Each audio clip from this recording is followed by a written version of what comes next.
אנחנו נמצאים בעצם בשריד היחיד של בנייה צלבנית שאנחנו נראה היום.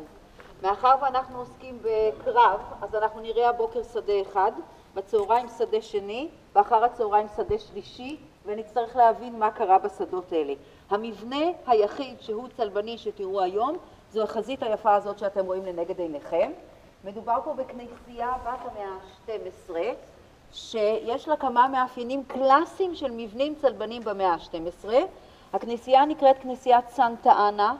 אנה הייתה הסבתא של ישוע, ועד לפני כמה שנים הנזירות פה במנזר הסמוך נהגו פה על כל השטח העצום שאתם רואים כאן, מהעמודים כאן ועד הקיר, לכתוב כתובת בנרקיסים. הם טמנו קצלים של נרקיסים וזה ייצר כתובת, אבל הנרקיסים התחילו לזוז להם, יצאו להם מהשורות, אז הם ביטלו את זה. והיה פה שילוט כזה, V-I-V-A, ויבה, S.A-N-N-A, ויבה סנטה אנה, ושורה מתחת, ממש במקום שאני עומדת עכשיו עד לקיר, היה ויב סנט יהויקים. מה, זה היה כתובת מייל? כי על פי המסורת, יחי הקדוש יהויקים, כי על פי המסורת המקובלת בעולם הנוצרי, ואנחנו מוצאים אותה בתקופה הצלבנית, אחרי התקופה ביד, פה במקום הזה גדלה מריה, ופה היא שיחקה במשחקיה, ולכן המקום הזה קדוש היה תמיד, ולנוצרים, ובתקופה הצלבנית הם בנו ישוב פה על הרכס שמעלינו, ופה למטה בנו את הכנסייה. איך אנחנו יודעים שמדובר בכנסייה צלבנית? שימו לב, יש לה כמה מאפיינים. כל החלק האחורי שאתם רואים מאוחר, מאה ה-19, ראשית המאה ה-20, לא רלוונטי אלינו. אבל כשהצלבנים בונים כנסייה, תסתכלו על הקיר. אתם רואים שהוא הרבה יותר עבה מן הקיר של המאה ה-19. אין קירות את הצלבנים שבהם בונים נדבך ועליו עוד נדבך ועליו עוד נדבך. כשהם בונים, הם בונים קיר גזית מן הצד האחד, קיר גזית, מטר, מטר וחצי, 2 מטר מן הצד השני, ובין שני קירות הגזית האלה, אתם רואים, הם לוקחים אבנים, אבני גביל, ועם חומרי מליטה דוחסים אותם אל בין שני הקירות. כאן המאפיינים המובהקים של מבנים מן התקופה, זה העובי האדיר הזה של הקירות ואבני הגביל בין שני קירות הגזית. עוד מאפיין, תסתכלו רגע על החלון שאתם רואים כאן, או על זה שאתם רואים מולנו. הרבה פעמים אנשים חושבים כשהם מסתכלים על החורים האלה, שזה חרך ירי, כי זה נראה צר כלפי חוץ ורחב כלפי פנים. אבל זה לא חרך ירי, אלא מאחר שהקירות היו כל כך עבים, ובתוך השטח הזה שהיה מקורה, הייתה לו תקרה והרגשת אפלוליות גדולה מאוד, היו חייבים להכניס אור. הם לא אהבו לקרוא חלונות גדולים כי הם פחדו, אז מה הם עשו? הם יצרו חלונות שבחלק האחד שלהם הם צרים, והם הולכים ונפתחים פנימה, מכניסים את האור לתוך המבנה, ולכן זה לא חרך ירי אלא חלונות, אחד המאפיינים. עוד מאפיין, קחו בחשבון שהמבנה הזה היה בזיליקה. הווי אומר, פה היה קמרון מרכזי, פה הייתה סדרה אחת, פה הייתה סדרה שנייה, וזה היה מקורה ב3 קשתות של אבן, כן? קשתות האבן האלה היו על העמודים שעמדו כאן, ותסתכלו על אותם עמודים ברגע שאתם נכנסים כבר לאזור המזבח, לאזור האפסיס, תסתכלו על הצורה של העמוד. יש לו בליטה לכיוון הזה, יש לו בליטה לכיוון ההוא, יש לו בליטה שנייה פה, בליטה שלישית כאן, תחברו את 4 הבליטות האלה, מה קיבלתם? צלב. וזה אומנת צלב אדירה שעמדה כאן, אתם מסתכלים על העבר השני, כמו שנוכל נשענת עליו, אתם רואים בדיוק את אותה תופעה, את האומנה הזאת המוצלבת, אתם רואים לכם 2 אומנות צלב אדירות שהחזיקו את המבנה. ועוד דבר שמאפיין כנסיות רומנסקיות בנות המאה ה-12, היה עוד כאלה בטח. כן, היו עוד. זה, לא, מה? זה כמו זה בעצם. נכון, זה בדיוק אותו אלמנט, יפה. זה בדיוק אותו אלמנט שאתם רואים בכניסה לתוך האפסיס עצמו. ואחד הדברים האלה שאתם רואים פה של הבליטות האלה, העמודים הללו, מאפיין את התקופה הזאת, את התקופה הצלבנית, אפילו אל תוך המאה ה-13. עכשיו יש עוד מאפיין אחד, לא, האלמנט הזה הוא אלמנט ימי ביניים, שאתה לא מוצא אותו לפני המאות 12-13, אחר כך יש חיקויים וברוק וכולי, אבל האלמנט מתחיל בימים האלה. ועוד דבר אחד קטן שמאפיין כנסיות צלבניות בנות המאה ה-12. תסתכלו רגע על החלון הזה שהתייחסנו אליו, אתם רואים, הוא רחב בחלק הקרוב אלינו, צר בחלק. מתחת לחלון בולט איזשהו קרקוב, חלקו הרוס. קרקוב, בליטה קטנה של האבן. כן. תלכו עם הבליטה הזאת, תראו שהיא מתפתלת לכיוון האפסידה השמאלית, זו שמגוררת. תסתכלו על האבסיס המרכזי למעלה. אתם רואים שהקרקוב הזה ממשיך לרוץ? הוא רץ, הוא מלווה את כל הקשת, הוא ממשיך. תלכו לאבסיס הימני, תראו שהקרקוב ממשיך לרוץ, הוא עובר מתחת לחלון, ולו הייתם עומדים פה במאה ה-12, הייתם רואים שהקרקוב הזה מלווה את כל המבנה כולו. אחד המאפיינים המובהקים של המבנים הצלבניים זה האלמנט הזה שאנחנו מכנים בשם קרקוב רץ. הוא אופייני לכנסיות מן הזן הזה הרומנסקי של המאה ה-12. במאה ה-13 בתקופת הממלכה הצלבנית השנייה השתנה הסגנון, אבל אנחנו לא נעסוק בזה עכשיו. עכשיו, מה? יופי, עיטורי, תפקיד עיטורי בלבד, הם השקיעו הרבה מאוד בקונסולות, בפינות, בעיטורים. בדרך כלל רוב המבנים האלה הייתה בנייה מיוחדת באבן, ורק בחלק קטן מהם היו ציורים על הקירות או... עכשיו אנחנו חוזרים לענייננו אם אתם לא צריכים את השמש. הצלבנים כבשו את המרחב הזה. אתם צריכים את השמש? עדיף, בואו, אז ניגש לשם. אני מחזירה אתכם לאחת מההרצאות האחרונות שלנו, והיא טענה את הדבר הבא. צלבנים כבשו את ארץ ישראל בשנת 1099, השנה האחרונה של המאה ה-11, בתוך 20 שנים לערך. הצליחו לכבוש את כל המרחב סביבם וליצור את אותה ממלכה האדירה שהשתרעה מביירות בצפון ועד איילה בדרום, מעבר הירדן במזרח בואכה הים התיכון במערב. והמרחב הזה, כשבדקנו למה הוא נתפס בקלות יחסית על ידי הצלבנים, זיהינו שהמוסלמים שהיו כאן באזור בעצם עסוקים היו במלחמות פנימיות ולא יצרו חזית אחידה אל מול הכוח הצלבני. הזכרנו באותה הרצאה 4 מרכזים מוסלמים גדולים שהייתה להם השפעה על האירועים באזורנו. המרכז האחד, אם אתם זוכרים, אמרנו לא רלוונטי, נשמע רחוק, אתם מכירים אותו היום מן העיתונות, אבל עדיין הוא חשוב לענייננו, מוסול, המרחב העיראקי. המרכז השני שאמרנו, שעדיין רחוק מתחומי הממלכה, אבל משפיע על אירועים, צפונה של סוריה, העיר חלב. המרכז השלישי, זה יוצא, המרכז השלישי, אמרנו תמיד השפיע על האזור שלנו, דרומה של סוריה, דמשק, ואילו המרכז הרביעי והאחרון, וגם הוא משפיע על אירועים, קהיר שבמצרים. עכשיו אין לי הרצאה, אבל תסתכלו רגע, כן, יש את זה, תסתכלו רגע על הסקיצה הצנועה הזאת, ראיתם את זה בצורה יותר טובה, מוסול המרוחקת, חלב הצפונית, דמשק נוגעת בממלכת ירושלים הצלבנית, וקהיר במרחב הדרומי. והתמונה הייתה זאת, בואו נזכר בעובדות, שכשהצלבנים כבשו את הארץ, כל המרכזים המוסלמים הללו נלחמו אחד באחר. והצלבנים נכנסו מהר מאוד ויצרו את אותה ממלכה מבוססת מן החוף הלבנוני ועד מפרץ אילת. אבל הם לא שמו לב לתהליך שהם היו צריכים לתת אליו את הדעת, ואמרנו שהם לא זיהו אותו. והוא זה שהם התחילו להפסיק לריב. שפה במוסול המרוחקת קם בשנות ה-20 של המאה ה-12 שליט בשם זנגי. וזנגי זה לקח את כוחותיו, נע מערבה לחלב, כבש אותה, השתלט על המרחב, ולראשונה במרחב המוסלמי סביבנו אנחנו מזהים 2 מרכזים מוסלמיים תחת ידיו של שליט אחד. הוא מחזיק גם במוסול וגם בחלב אותו זנגי. זנגי זה מת והוריש את המרחב הצפוני המאוחד שלו למי? לבנו. לבנו קראו, זה יוצא מכם, נור א-דין, ונור א-דין רבותיי ממשיך במגמת האב, באותה מגמה, מוסול וחלב כבר שלו, הוא יוצא עוד דרומה וכובש את דמשק. השנה היא 1154, אנחנו באמצע המאה ה-12, מסיטואציה שכל 3 המרכזים הללו לחמו אחד באחר, אנחנו יודעים לכך שכל 3 המרכזים הללו נמצאים תחת ידיו של שליט אחד, הוא נור א-דין. אמרנו שנור א-דין עושה עוד דבר.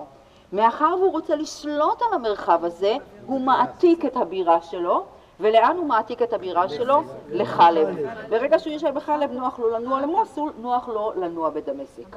אבל אמרנו עוד דבר אחד לגבי נור א-דין, שהוא לא מסתפק בכך שהוא העביר את המרכז לחלב, הוא גם רוצה להשתלט ולהעביר לידיו את מרכז מספר 4, הכל כך חשוב למוסלמים, הלא הוא המרכז הקהירי.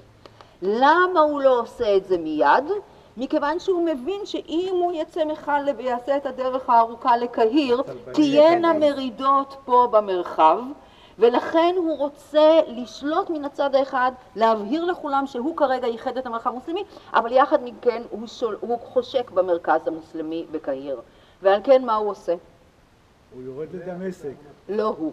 שולח. הוא לוקח, וזו נקודת מפתח לסיור שלנו היום, הוא לוקח אחד מאנשי הצבא שלו, ממוצא קורדי, ולקורדי הזה קראו שירקו. שירקו כתבנו שין יוד ריש כף וו ה'. נותן בידי המצביא הקורדי הזה את הצבא או חלקים מן הצבא ושולח אותו את כל הדרך דרומה. שירקו זה מגיע למצרים בשנת 1169, כובש את קהיר ומת. באותו רגע ששירקו זה מת, מישהו צריך היה לקבל את השליטה על מצרים וקהיר, ועכשיו העניין המרכזי, מי שמקבל את השליטה על קהיר היה אחיינו של אותו שירקו, שנקרא בפשטות סלאח א-דין. ותזכרו רבותיי, סלאח א-דין זה שהזכרנו, הוא סלאח א-דין שהוא החשוב ביותר לענייננו בסיפור הקרב של היום, ובואו רק נבהיר מי זה סלאח א-דין אם כן. סלאח א-דין זה מצביא ממוצא קורדי, שנשלח על ידי השליט הזנגי היושב בחלב לכבוש עבורו את מצרים. זה מי שהיה סלאח א-דין. מה? עוד שנייה אחת, עוד שנייה. מה? סונים במקרה הזה, סונים אז. ואז עכשיו נשאלת השאלה מה אמור סלאח א-דין לעשות, עברה לידיו מצרים. הוא כבר השתלט עליה. הוא צריך לעשות את כל הדרך עם הפמליה שלו לאדונו נור א-דין היושב בחלב, ולומר לו, שלחת את הדוד שלי, כן, את שירקו לכבוש את מצרים, הנה מצרים שלך. אבל מה אמרנו? שמהיום שעלה לשלטון סלאח א-דין פה במצרים, התברר שהאיש הזה קורץ מחומר אחר, ולא היה לו כל עניין לקחת את מצרים ולהחזיר אותה לשליטתו הלגיטימית של האדון נור א-דין בחלב. על אף שהוא היה, הוא פשוט, אני אמרתי את זה בגסות, אבל כך זה מה שהוא עשה, הוא פשוט בגד באדונו. ואיך הוא יכול היה להרשות לעצמו לשבת פה במצרים ולקיים מדיניות עצמאית, שעה שהוא חייב להחזיר את הטריטוריה לאדונו היושב בסוריה? מכיוון שבין האדון הרחוק היושב בסוריה לבין הבוגד היושב במצרים נמצאת ממלכת ירושלים הצלבנית שיוצרת טריז נוצרי ומקשה על התנועה בין שני האישים.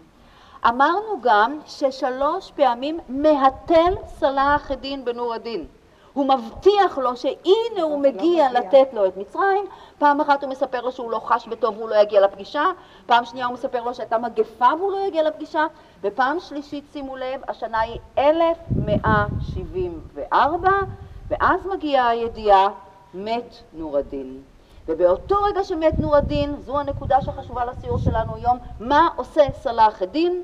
סלאח א-דין עוזב את קהיר, יוצא עם כוחותיו למוסול, משתלט עליה, ממשיך לדמשק, מגיע לחלב ומשתלט על כל האזור כולו. מכאן אתם צריכים להבין שבימי הביניים המרכזיים שמעניינים אותנו הייתה רק דמות אחת במרחב המוסלמי שהצליחה להעביר את כל הטריטוריה המוסלמית האדירה הזאת לידיים של שליט אחד, וזה היה סלאח א-דין. זה לא קרה לפניו וזה לא קרה אחריו. עכשיו סלאח א-דין מחפש עניין משותף לכל מוסלמי מאמין ברחבי האימפריה האדירה הזאת שלו, אם הוא יושב פה בשולי בגדד או אם הוא יושב פה בשולי קהיר. מה חיבר בין המוסלמים כולם? העובדה שממלכת ירושלים הנוצרית הקדושה להם מיותרת לחלוטין בנוף המוסלמי הזה. ולכן, וזו נקודת המפתח, משנת 1174 ואילך, מה אנחנו נראה? כל שנה יקרא סלאח א-דין לג'יהאד, למלחמת קודש, יאסוף אליו את כל הכוחות שהוא מסוגל לרכז, ויתדפק על דלתות הממלכה הצלבנית. הוא יפלוש פעם אחת, הוא יפלוש פעם שנייה, הוא יפלוש פעם שלישית, 4, 5 ו-6 פעמים, ואחרי 13 שנים של לחץ בלתי מתפשר על גבולותיה של הממלכה הצלבנית, זה יצליח לו. מתי זה יצליח לו? שישי שבת של 3 ו4 ביולי 1187, איפה תהיה ההתנגשות הקרדינלית בין הכוחות? בקרני חיטין, שאליו נגיע. עכשיו, צריך להבין את הדבר הבא. סלאח א-דין לא ישב כמו אדונו נור א-דין בחלב. הוא גם לא ישב כמו ראש השושלת הקודמת, זנגי, במוסול. הוא גם לא ישב כמו שירקו בכמה ימים בקהיר. לאן הוא העתיק את הבירה שלו? לדמשק. אתם צריכים להבין שבאותם שנות ה-70 וה-80 שיעניינו אותנו כרגע, מרכז השליטה האיובי, זה ישתנה יותר מאוחר, הוא בדמשק בגבולה הצפוני של הממלכה. איך זה משפיע על האירועים? כשאנחנו בודקים איפה סלאח א-דין פולש באותן שנים, שנות ה-70 וה-80 לתחומי הממלכה, אנחנו מגלים שהוא לא שנה אחת מגיע מאזור צור עם ספינות, ושנה שנייה מאזור בית שאן, ושנה שלישית מגיע מעזה, ושנה רביעית ממקום אחר. כמעט כל הפלישות של סלאח א-דין באותם שנים, שנות ה-70 וה-80, היו באזור גיאוגרפי אחד. באיזה אזור גיאוגרפי? אני מנסה לסרטט לכם את האזור הזה עכשיו. כמו שאתם תבחחו מהר מאוד לצייר, אני לא יודעת, אבל זהו האזור הגיאוגרפי שבו מרוכזות כל הפלישות של סלאח א-דין באותן שנים. מה שניסיתי לצייר פה זה את הירדן, את מקורות הירדן בצפון, את החולה, את הכנרת ואת המרחב הזה שאתם מכירים, הפינה הצפונית-מזרחית של הממלכה הצלבנית. כל, לא רק לאצבע, גם הגליל התחתון. כל סלאח א-דין היה יוצא מדמשק, היה יוצא לעבר הירדן וחוצה את הירדן ונכנס לתחומי הממלכה. עכשיו, סלאח א-דין לא יכול היה לחדור לתחומי הממלכה בכל מקום שהוא נראה לו, אי אפשר לחצות את הירדן בכל מקום ומקום. הוא עשה שימוש בארבעה מעברים עיקריים. 2 מעברים היו מצפון לכנרת ו2 מעברים היו מדרום לכנרת. המעבר הראשון שבו עושה סלאח א-דין שימוש מאוד מאוד תכוף באותם שנים היה באזור שאני מסרטטת עכשיו. מה זה האזור הזה? אמרנו אזור הבניאס. ציר פלישה אחד קלאסי שלו היה באזור הזה של הבניאס. ציר פלישה שני שבו הוא עושה שימוש, אתם יודעים, לרדת מדמשק לבניאס, היה איפשהו פה בין החולה בצפון לבין הכנרת בדרום. פה. מה יש פה בין, לא רחוק, מה יש כאן? נמצא גשר בנות יעקב שאתם מכירים היום. בתקופה הצלבנית לא היה גשר, עברו שם במים, בתוך המים, בלי גשר, קראו לזה מעבר יעקב, אבל זה היה ציר פלישה שני. ציר פלישה שלישי שבו הוא עושה שימוש היה מדרום לכנרת, בדיוק במקום שמהירדן עוזבים את הכנרת וממשיכים דרומה. מה זה האזור הזה? זה האזור של דגניה, של צמח. איך קראו למקום הזה בתקופה הצלבנית? היה שם כפר מוסלמי קטן שנקרא סינברה. הזכרתי אולי בהרצאה, כשאתם נוסעים לחוף הכנרת היום יש 2 חופי רחצה, חוף ברניקי וחוף צינברי. חוף צינברי, מי שמכיר, משמר את השם של עיירה תלמודית שלימים נתחלפה בשם המוסלמי סינברה. הם היו יורדים מהגולן ונכנסים בדרום הכנרת ועוברים. וציר שלישי ואחרון, לא הבניאס, לא גשר בנות יעקב, לא סינברה, ציר רביעי ואחרון, יוצא מתחום הסקיצה שלי, הוא נמצא במקום שבו הירמוך נשפך אל הירדן. איפה נשפך הירמוך אל הירדן? חמת גדר. לא, דרומה לשם, נהריים בלי הרם, הרם נהריים זה בעבר הירדן, נהריים. למה המקום הזה נקרא נהריים או גשר? נהריים על שם 2 הנהרות, החיבור שבין הירבך ובין הירדן, וגשר על שום הגשר שהיה על הירמוך כשעברו לכיוון הירדן, והערבים קראו למקום הזה שבו הירמוך נשפך אל הירדן, ושם ג'יסר אל מוג'מה. גשר החיבור, הגשר שמחבר בין הירדן לבין הירמוך. עכשיו, איך הדבר הזה מתקשר? מה שאתם צריכים להבין שקרה בשנות ה-70 וה-80 של המאה ה-12, היה לא שהצלבנים שאלו את עצמם האם תהיה פלישה של סלאח א-דין. היה ברור שכשתגיע עונת הלחימה תהיה פלישה. אבל מה אם כן שאלו את השנה? האם השנה הוא מתכוון בקיץ לפלוש דרך סינברה או שמא דרך נהריים? האם השנה הוא דווקא יפלוש דרך מעבר יעקב או שמא הוא יגיח מאזור הבניאס? איך כל הרקע הזה שתיארנו בהרצאה והוספנו עליו עכשיו מתחבר למקום שאנחנו עומדים בו כרגע? במצב רגיל, כשהיה איום על גבולותיה של ממלכת ירושלים הצלבנית, המלך הצלבני היה מגייס את הכוחות, מרכז אותם בפרוזדור ירושלים, ומאזור ירושלים הוא היה יוצא אל המקום שבו צריך לתת את התשובה לפלישה המוסלמית. כשהצלבנים רואים באופן שיטתי שכמעט כל הפלישות של צלאח א-דין מרוכזות באזור גיאוגרפי אחד, שהוא צפונה ומזרחה, ירושלים מתברר להם כמקום לא רלוונטי לגיוס הכוחות. זה רחוק מדי, זה דרומה מדי. והם מחפשים מקום מרכזי שבו ניתן להחזיק כוחות במשך חודש, לפעמים חודשיים, לפעמים 3 חודשים בכוננות, וייתן תשובה לצירי הפלישה הללו. מכל המקומות בארץ, הצלבנים בוחרים את המקום שאתם נמצאים בו עכשיו, הלא היא ציפורי. למה הם בוחרים כל פעם שיש איום על גבולות הממלכה לרכז את הכוחות שלהם במקום הזה בציפורי? בגלל 3 סיבות טובות לפחות. הראשונה, יש פה תשתית צלבנית. אמרנו לפני רגע, מעלינו נמצא יישוב צלבני, יש לנו את הכנסייה, יש להם את העורף, לא מוסלמי, לא נוצרים מזרחים, אלא צלבנים בשטח. 2, כשהמלכה נמצאת במצב קשה והם רוצים לגייס כוחות, הם מחפשים צירים שנוח לנוע בהם. אם הם אוספים כוחות מבית גוברין ואם הם אוספים כוחות בירושלים, מאוד נוח באופן יחסי לנוע על ציר ההר לכיוון אפולה, מאפולה לנצרת, והנה הם מגיעים לציפורי, נוח על תוואי הדרכים. אם הם מזיקים כוחות מאירופה שיסייעו להם, הם נוחתים בנמלה של עכו, הנמל הראשי. מעכו לציפורי עניין מאוד פשוט וקל, ולכן המקום הזה נוח להם. והעניין השלישי, לא רחוק מאיתנו, יש בקעה נהדרת, עם שפע של מים, עם יכולת להחזיק סוסים חודשים רבים, ואת הבקעה הזאת עם המים הם ניצלו כמחנה המרכזי שלהם בצפון ארץ ישראל כל אותם שנים.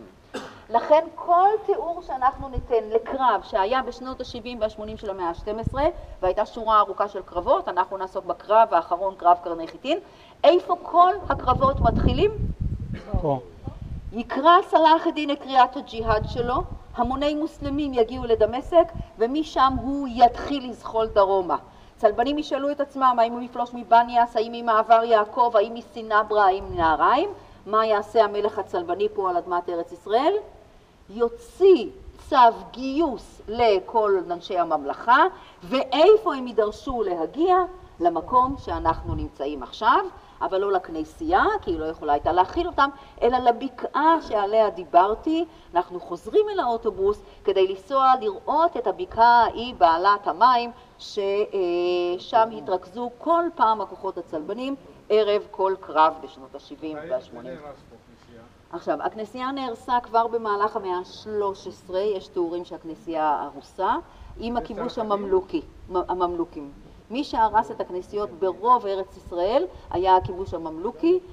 יש מקומות שבהם הוא התיישב ואז הוא הפך אותם למסגדים, ויש מקומות שבהם הוא לא רצה שתהיה התיישבות צלבנית נוספת, אם הם יגיעו אז הוא מחק אותם. והמקום הזה נמחק מסוף המאה ה-13 ועד ימינו, שופץ במאה ה-19 אבל לעולם לא קיבל גג. יש לזה השלכות שגם היה פה יישוב יהודי, כאילו חומה ומגדל בציפורי, כי ציפורי תמיד לכל אורך הזמן. ציפורי יושבת נהדר על מערכת הדרכים. וכמו שנוח לצלבנים שיגיעו כוחות לפה גם מכיוון עכו וגם מכיוון ירושלים. וכמובן שציפורי, לא הזכרתי את זה כי ברור, ציפורי נותנת תשובה הרבה יותר טובה לצירי הפלישה של אותה תקופה מאשר ירושלים. אז מהסיבה הזאת הם תמיד יושבים פה, וגם בתקופות היסטוריות אחרי זה יושב על מערכת הדרכים, היא תמיד תהיה מרכזית. ענת, כן. כמה מהבדיקות זה אותנטי? כל מה שאתם רואים פה, כל החזית היא אותנטית. את רואה את הקומה השנייה, היא שוקצה מעט כי הכניסו שם לשלחה חדרים. אבל כולל האפסידה המרכזית, 3 האבסיסים ושרידי הקירות העבים שאת רואה עד הנה זה מקורי. מהנקודה הזאת, זה כבר בנייה מאוחרת של המאה ה-19 או של המאה ה-20. עכשיו הדגל הזה במצבו קצת קשה לראות, אבל מה שיש שם זה צלב אדום גדול במרכז ו4 צלבים בשוליים. לא, זה הסמל של הפרנסיסקנים, אבל לפני זה, כשהצלבנים כבשו את הארץ וגוטפריד מבויון הפך לשליטם הראשון, הם גם יצרו סמל לממלכה. והסמל היה צלב ירושלים, כך הם קראו לו, צלב גדול במרכז ו4 צלבים בשוליים, בדיוק כמו הפרנסיסקנים שנוצרו 100 שנה מאוחר יותר במאה ה-13. מה ההבדל אם כן בין הדגל הצלבני לבין הדגל הפרנסיסקני? צבעים. אצל הפרנסיסקנים זה באדום. איך נראה הצלב הצלבני? באיזה צבע? אלה יודעים מכבי, לא יודע הפועל. דווקא ביתר. ביתר, וואלה. צהוב, כן. למה צהוב? מכיוון שהגלימה הייתה גלימה לבנה, ועליה זה הופיע בזהב. אז בדרך כלל זה היה גלימה כסופה ועליה בזהב. בציור אתה רואה גלימה לבנה ועליה צלב צהוב, או צלב מוזהב, צלב גדול במרכז ו4 צלבים בשוליים. ממלכת ירושלים הצלבנית. הפרנסיסקנים ייקחו את אותו צלב, רק ישנו את הצבע לאדום. אנחנו עולים על האוטו ואנחנו נוסעים קילומטר בסך הכל למבואות ציפורי כדי לראות את המקום שבו היה המחנה המרכזי באותם ימים. עכשיו, זה המקום שאתם נמצאים בו עכשיו, היה מוזנח במשך הרבה מאוד שנים, לא גר פה אף אחד, והנזירות פה במנזר הסמוך שמחנכות פה ילדים, בפנימיה נהגו לפקוד את המקום, היית צריך ללכת לבקש מפתח. לפני פחות מ10 שנים הגיע לפה כומר, זה כבר סיבוב שני, והוא עשה את כל מה שראית, הוא מציב פה צלב, והוא עושה את הגנים האלה של הקקטוסים, והוא התחיל להחיות את המקום. ראינו אותו בבוקר, בינתיים הגיע עוד קולגה שלו, והם 2 עובדים והם מחיים את המקום. הם התחילו לגור, 2 יש פה, אולי דרום אמריקה או מרכז אמריקה, הרי הם מקבלים סידור עבודה, הם מתחלפים מדי כך, אבל כרגע יש פה... נגרום להם קצת, שיחליפו את הדגל. כן, הדגל במצב לא משהו. אבל היה לו 2 לילות קודמים. טוב, המעיין הזה שאתם נמצאים עליו עכשיו הוא אחד מיני עשרות מעיינות המכונים בשם הכולל עינות ציפורי. המעיינות האלה נובעים פה, אתם רואים שם את העץ הגבוה, יש שם את התות, שם בהמשך תפוס על ידי מקורות עוד מעיין ועוד אחד, עשרות מעיינות נובעים פה בבקעה הזאת. היום כולם תפוסים למעט המעיין הזה שאתם כאן, שנחפר, הוא לא היה כך, הוא נחפר לפני כמה שנים על ידי רשות העתיקות. הם זיהו את המבנה שאתם רואים כאן, זו הייתה בריכת הרמה טורקית. הטורקים בנו בריכה שהקירות שלה היו גבוהים, המים של המעיין עלו בסוף, ואז ניתן היה להוריד את המים ולהשלות. מה? לא, כנראה כבר מה-18 הבריכה הזאת עבדה. עכשיו, המעיין הזה, בניגוד לכל המעיינות הדפוסים האחרים, הוא פתוח, ואתם רואים את הזרימה שלו, ועד היום יש פה מסורת אצל בכפרים הערביים, יפיע, מבואות נצרת, משהד, חבר'ה באים לשטוף פה את האוטו. אתם תראו, הם באים בקיץ, הם עומדים פה, אתם רואים את הוואן הזה? הוא עכשיו שוטף את האוטו, אבל הם באים בקיץ כי הם בשום מקום טיפת מים ולא עולה להם שטיפה, ואתה רואה, המים זורמים. עכשיו, הצלבנים בחרו במקום שאתם רואים עכשיו, תסתכלו על הירוק הזה לשמאלכם, על הירוק הזה לימינכם, על הירוק הזה מולכם, ותבינו, זו הייתה הבקעה שבה כל פעם שהיה איום על גבולות הממלכה, המלך קרא לגייס את הכוחות והם הגיעו לכאן. לא היו פה מבני קבע בכלל, היו פה עשרות אוהלים.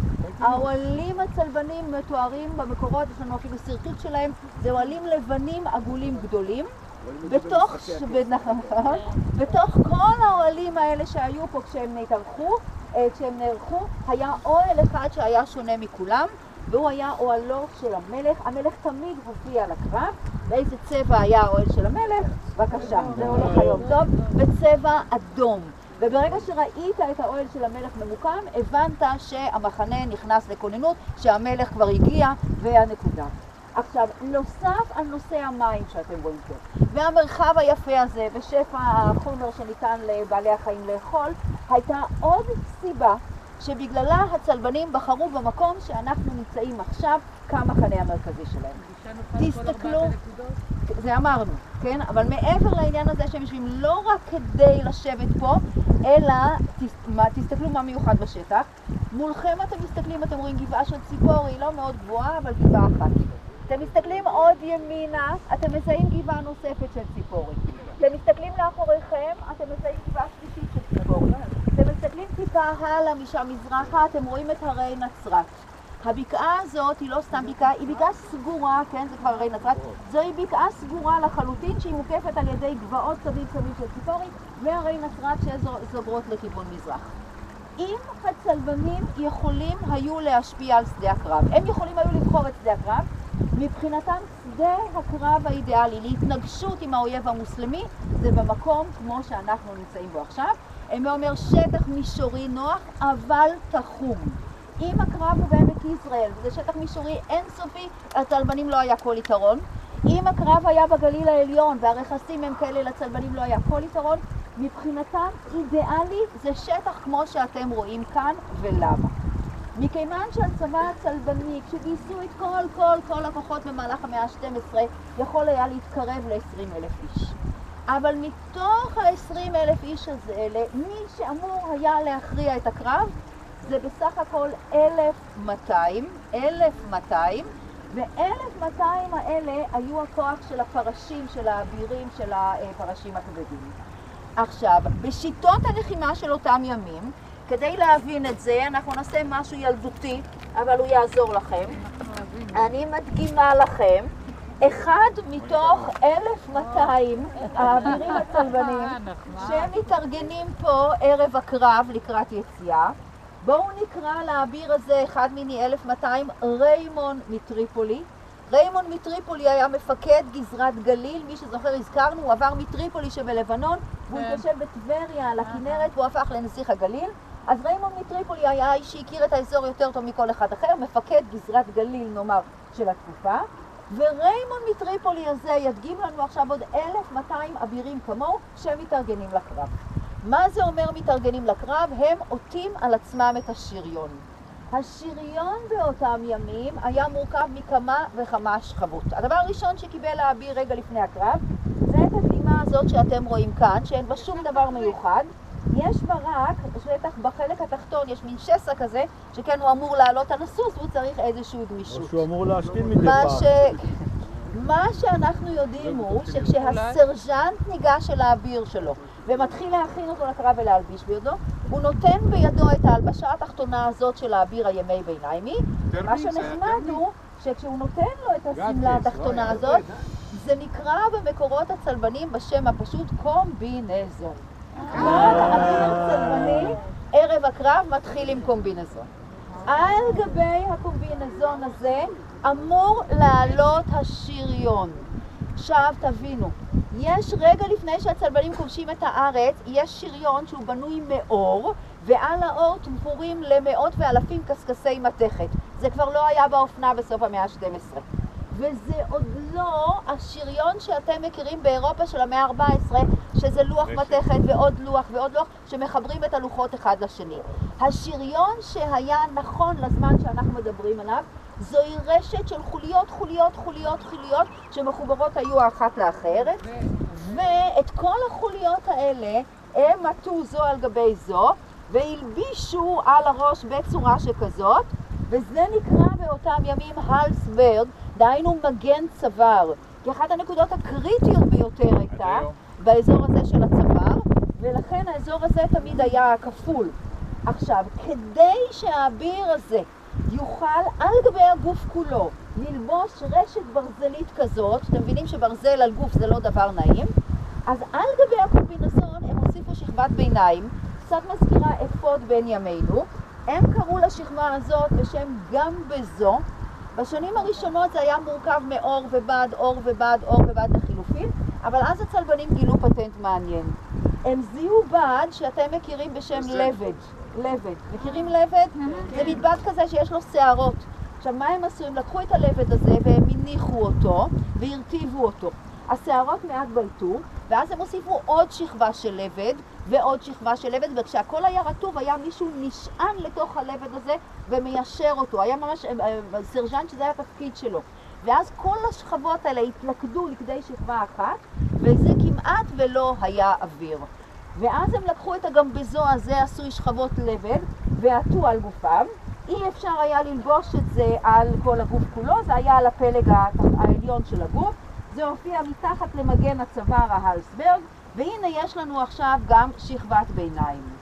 ואז אפשר לקחת את השריון עצמו, זה סמלה ארוכה, כולה חוליות מתכת. הם קראו לסמלה השריונית הזאת בשם הובר, מלשון צרפתית של הלסברג של מגן צוואר. זה הופיע על כל הגוף כולו, גם על הידיים, גם על הרגליים, גם על האזור של המגן. עכשיו, מה שמעניין הוא שעל הידיים, אתם לא רואים את זה כאן, היו להם כפפות מתכת שהגיעו והתחברו אל המבנה כאן מעל המרפקים. לא היו להם נעליים, היו להם גרבוני מתכת שהתרוממו. איך הם התחברו פה אל שאר השריון? עם ביריות, ממש ככה, ועוד קליפס ועוד קליפס. זה נראה נורא פשוט, אבל תבינו שלהכין אביר כזה לקרב זה פרויקט של 3 ו4 ו5 שעות. אתה שם שכבה ואתה מותח ואתה קושר ואתה מסיט אותו שמאלה ואז אתה מסית רגע, תכף אנחנו נראה. ועכשיו תבינו שעם כל הכמות הזאת של המתכת, וכשהקרבות הם תמיד בקיץ, כי הכוח הלוחם יכול לגייס, המוסלמים יכולים לגייס את החקלאים שלהם בקיץ, הם יוצאים לקרב. ההיגיון שלנו היה אומר ביולי, אוגוסט, תוריד קצת מהחום, תוריד קצת מהמשקל. ההיגיון הצלבני אמר בדיוק הפוך. על שכבה א', תכף נראה, תכף תראה איך הם ניצחו 70 שנה, הם מנצחים ומנצחים עם התלבוש הזה עוד כל קרב. על גבי שכבה ראשונה קומבינזון, שכבה שנייה אפוד גם בזו, שכבה שלישית עובר, הם מוסיפים שכבה רביעית.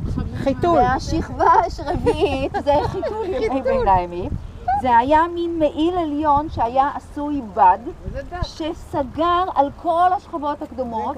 הייתה פה איזושהי חגורת אור גדולה מאוד שסגרה, ומה שמעניין שעל גבי התלבושת הזאת, סירקות הם קראו לזה, מהמילים סור וקוט, מעיל עליון, הופיע פה מה שאתם רואים, שאלתם קודם, הסמל שמייצג את ההשתייכות, אמרתי של סמל לירושלים, פרנציסקנים זה יכול להיות אדום, הסמל של ההוספיטלרים יהיה אחר, הסמל של הטמפלרים יהיה אחר, למשפחת ליזיניאן יהיה אריה, לכל קבוצה יש את הסמל שלה.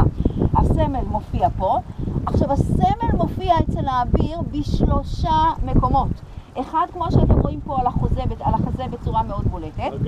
2, בגב לא, זאת אומרת בגב ראו אבל כמעט זה פחות בלט. הסוס באותם ימים שעליו הוא עולה לא משוריין, אבל על הסוס יש בד מצידו השמאלי והימני. על גבי הסוס בשני הצדדים הופיע הסמל של האביר, וזה הופיע בעוד מקום. היה לו מגן, ועל גבי המגן הופיע הסמל. זוכרים את פרידריך ברברוסה אתמול? ראיתם את המגן שלו, ראיתם את הצלב? הוא הופיע גם על המגן. עכשיו, למה הם כל כך הבליטו את סמל ההשתייכות של האביר? כדי שלא יתבלבלו באויבים. כי בקרב עצמו, רגע לפני ההתנגשות, לא יכולתם לראות את העיניים הירוקות של ריימון מטריפולי, כי אחד הסרז'נטים היה ניגש אליו ונותן לו את מה שקרוי היה באותם ימים בפשטות הקסדה הגדולה. הקסדה הגדולה הייתה קסדה שהצורה שלה זה טרפז, היו לה 2 חורים באזור העיניים כדי לראות, היו לה כמה חרירים באזור האף כדי לנשום. זה היה דבר שעלה, היה לו פה באזור הפה 2 ברגים, וניתן היה לפתוח ולסגור את החלק הזה של הפה, הם קראו לו ויזור. עכשיו ההיגיון שלכם אומר בואו נוריד את מגן הצוואר ונשים במקומו את הקסדה הגדולה. לא אצל הכוחות הצלבנים, על גבי מגן הצוואר, רגע לפני ההתנגשות בקרב, הם הוסיפו את הקסדה הגדולה, ולכן כשהאביר הזה דוהר בקרב, והוא מכוסה מתכת מקצה הזרת ועד קצה הקודקוד, לא ידעת אם זה אכן ריימון מטריפוליס, הנסיך הגליל, או שמא זה בכלל רנו משתיו, איש עבר הירדן, או אולי המלך גידי ליזיניאן בעצמו. וכדי לדעת במי מדובר, הם דאגו להבליט מאוד את סמל ההשתייכות שלהם. מכאן דרך אגב לימים זה עבר לאריסטוקרטיה האירופית, דרך סימון על הגביע, ודרך סימון על הסדינים, ודרך סימון על השתייכות בכלל, אבל זה התחיל משדה הקרב כדי להגיע במה מדובר. עכשיו יש עוד דבר מאוד מעניין. מה? היו להם סימנים בתוך הסימן המרכזי. סימן מרכזי, ואם זה הבן הזה עיגול, ואם זה ההוא הזה איקס וכו'. יכולת ממש לדעת מי זה, מאחר והם כל כך הכירו זה את זה. עכשיו עוד דבר. יש טענה במחקר, יש אסכולה שלמה של היסטוריונים שטוענת שהדבר הזה, שאתם מכירים עד היום בצבאות מודרניים, על להצדיע, נולד מן הלוחמה הימי ביניימית הזאת. ואיך? בדיוק. כשהאביר הזה היה דוהר אל המפקד שלו, והוא רצה להגיד לו משהו, הוא רצה שהוא ישמע, הוא היה חייב לפתוח את הוויזור. ברגע שהוא פתח את הוויזור, את החלק הזה, נולדה התנועה הזאת. יש גם אסכולות אחרות, אבל זו אחת האסכולות המאוד מבוססות, שטוענת שההצדעה נולדה בימי הביניים. כל מה שראיתם כרגע על 4 שכבות, זה אביר מתלבש, תכף נגיע לעניין המשקל, מבחינתם של הצלבנים הוא עוד לא התמגן. אחרי שהלבשת אותו, זה מה שעשית כרגע, הלבשת אותו, אתה נודן בידו את המגן. עכשיו, המגן הצלבני, אל תטעו, זה לא איזה מגן עגול קטן וסימפטי, זה מגן ענק. יש לו צורה של משולש, תסתכלו על הידיים שלי, זה 1 ל-1. קונסטרוקציה של עץ, שזה הגודל שלה, ועל הקונסטרוקציה הזאת אור בעלי חיים והסמל. עכשיו, איפה הוא לוקח את זה? קודם כל תהיה לכם ברור שהאביר הזה במשקלים שהיו לו ובמסורבלות שהייתה לו לא מסוגל היה בכלילות לטפס על הסוס. צריך היה להעלות אותו על סוסו, לסייע לו לעלות. תכף נגיע לזה. היום היית מעלה אותו. יש אגדות, זה לא אגדה, באירופה מצאו במבצרים מנופים ידניים שנעזרו בהם כדי לעלות ולהושיב את הסוס. אחרי שהוא עלה על סוסו, נתנו בידו את נשק ההתנגשות הראשון בקרב על פי שיטות התקופה, וזה כידון או רומח, שהאורך שלו 3 מטרים. אני עושה להם הנחה. אבל תדמיינו לכם מקל של מטאטא באורך של 3 מטרים, ובקצהו חוד ברזלי. אם אתה מחזיק את הדבר הזה תוך כדי שאתה תואר, אתה מבינים איזה מטוטלת יש לך ביד. אז מה הם עשו? בשנים הראשונות הם חיברו את זה פה לאמה באיזושהי דרך עם כל מיני זה, הם ראו שזה לא עובד, זה עדיין מפריע ליד. אז הם לקחו את הסוס, וסביב הסוס הם יצרו איזה נדן כזה, כמו של חרב, שניתן היה להכניס את הרומח הזה לתוך הנדן, אבל בכל מקרה היד הימנית שלו הייתה עסוקה ברומח הזה, והוא הייתה בשליטה. עכשיו, איפה נשים לו את המגן? ההיגיון היה אומר, אולי על היד השמאלית, אבל מה הבעיה? הסוס לא יודע אם היום סלאח א-דין פלש מנהריים, או שמא הוא פלש מהבניאס, ולכן הרוכב צריך להחזיק את המושכות. אז ביד שמאל הוא מחזיק את המושכות. ביד ימין יש לו את המטוטלת הזאת, את הרומח שאיתו הוא מתנגש בקרב, 2 הידיים תפוסות. אז איפה הוא שם את המגן המסורבל הזה? על הצוואר, עם רצועת אור, פה משתכלך לשמאלו. לקח להם מה שאתם אומרים על הגב, להעביר להם במקומות, כמו שאנחנו אומרים, להצלב בערך 50 שנה, להבין שאם תשים רצועה אחת מעבר לגב, יהיה לך קצת יותר נוח. עכשיו, לכל אביר צלבני כזה, מעבר לרומח נשק ההתנגשות הראשון, והמגן הזה שמשתלשל לשמאלו, תסתכלו פעם על עיטורים של כתבי יד של התקופה, אביר על סוס, הוא נראה ככה. הוא פשוט שפוף תחת המגן הזה שמושך אותו, ויש לו כמובן חרב לשלב הבא של הקרב. הוא איבד את הרומח באיזה שלב, הוא ישלוף את החרב. איפה היא? פה מתחת למגן צריך לשלוף אותה, ולכל אביר צלבני כזה יש בזיווד הקבוע שלו עוד 2 כלי נשק. מה יש לו? בטח ראיתם בסרטים. אחד, יש לו גרזן, הרבה פעמים זה לא גרזן רגיל, אלא גרזן פיפיות כזה שמורכב מ2. ועוד דבר שמאוד אופייני ללחימה ימי ביניימית, עלה עם חודים. עכשיו, העלה הזאת יכולה להופיע על נבוט, אבל העלה הזאת גם יכולה להופיע שהיא נמצאת על שרשרת. עכשיו, איפה הוא לוקח את זה? העלו אותו על הסוס, נתנו בידו את המגן, נתנו בידו את הרומח, יש לו את החרב שמשתלשלת בנדן לשמאלו, ועכשיו הוא צריך לשים גם את הגרזן וגם את זה. כיסים על הסוס. מבינה שהסוס כבר די תפוס. רק שהמוסלמי במה הוא לא אמר לו, סטנדה שוואי עד שאני אתארגן. לא, הוא מתארגן לפני, הוא מתארגן ערב היציאה. איפה? אין מקום, נכון? לכן יש לו נושא כלים שעל פי הצורך נמצא איתו כל הזמן וייתן לו את מה שהוא צריך. והנקודה המרכזית שאתם צריכים להבין, כשאתם באים לדמיין מין ריימון מטריפולי כזה או כל לוחם צלבני אבירי אחר, זה שאל תשוו בין האביר הצלבני לאיזה לוחם חי"ר מודרני. אם אתם רוצים באיכשהו להשוות אותו ללוחמה מודרנית, הדבר הכי דומה זה טנק. וכמו שטנק לא יכול להסתדר עם איש צוות אחד, הוא חייב כמה אנשי צוות, גם אביר צלבני זו יחידה. והיחידה הזאת מונה בין 8 ל10 סרג'נטים. אם יוצאים פה 3 אבירים לפעולה, זה לא 3, זה 30. אתם מבינים? כל תנועה שלו, יש לו צוות שלם. הסרג'נטים לבושים לפי היכולת של האביר הכלכלית להלביש אותם. יהיה להם שריון, אבל הרבה פעמים הם לא יהיו על סוסים, אלא הם יהיו רגלים, וזה הדבר החשוב. עכשיו תראו, אחרי שהאביר הזה יוצא לקרב, איפה היתרונות שלו? בניגוד לצבא הצלבני הזה, הצלבנים אף פעם לא יצאו לקרב כשהם 1 או 2 או 3. הם תמיד יצאו 70 או 60 או 85 והם מרחו את עצמם בשורות. המוסלמים לעומת זאת, איך הם נלחמו? הם נלחמו במה שנקרא באותם ימים השיטה הסלג'וקית, השיטה הטורקית. כדי שהצלבן יפגע, הוא חייב להגיע לטווח עם האויב, הוא חייב עם הרומח, 3 מטר, הוא חייב להיות לידו. אצל המוסלמים הנשק העיקרי היו קשתות. ומכל מקום הם כיוונו את הקשתות האלה, אלא מה? הם יכלו לראות מכל מקום, אבל הם כמעט ולא פגעו. מכיוון שהאביר היה כל כך מסודר ואפוף, אז מה הם עשו? אמרנו שהסוס לא היה משוריין. ואז המטרה הייתה לפגוע בסוס, האביר נופל מהסוס, ואז הוא מאבד את כל היתרונות שלו. ולכן מה שעשו הצלבנים, וזה צריך מאוד להבין, שיטת הלחימה שלהם הייתה כזאת, שיטת הלחימה, תודה, הייתה כזאת, ננסה לסרטט את זה, שהם יצאו תמיד בגוש. בואו נגיד שהם שומעים שסלאח א-דין עבר את הירדן. אבל אמרת שעל הסוס יש את הכיסוי הזה בשביל נכון, הכיסוי הזה זה בד. בד אין שום בעיה לעבור, זה בד. זה לא מגן, זה בד. עכשיו תראו, הצלבנים היו נערכים, בואו ניקח שיוצאים 80 אבירים, הם שמעו שהייתה פלישה. אז הם מתארגנים ב10 שורות של 8 אבירים.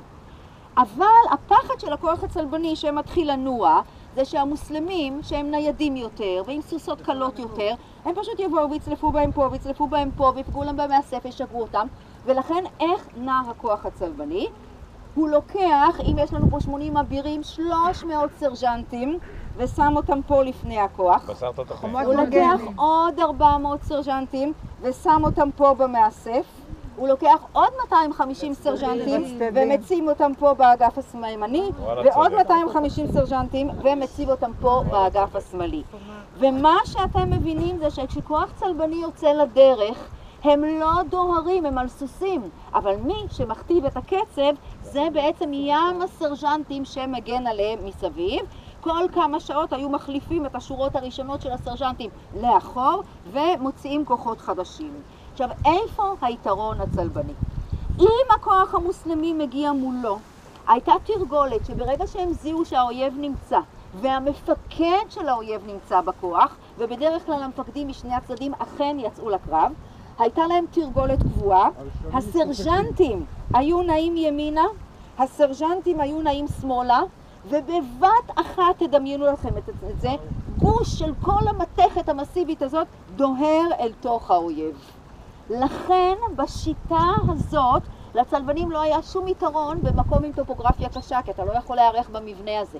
לא היה להם שום יתרון בשטח מישורי אינסופי, כי המוסלמים היו בורחים להם מפה לפה, מפה לפה. לכן שדה הקרב האידיאלי מבחינתם זה שטח כמו שאנחנו עומדים בו.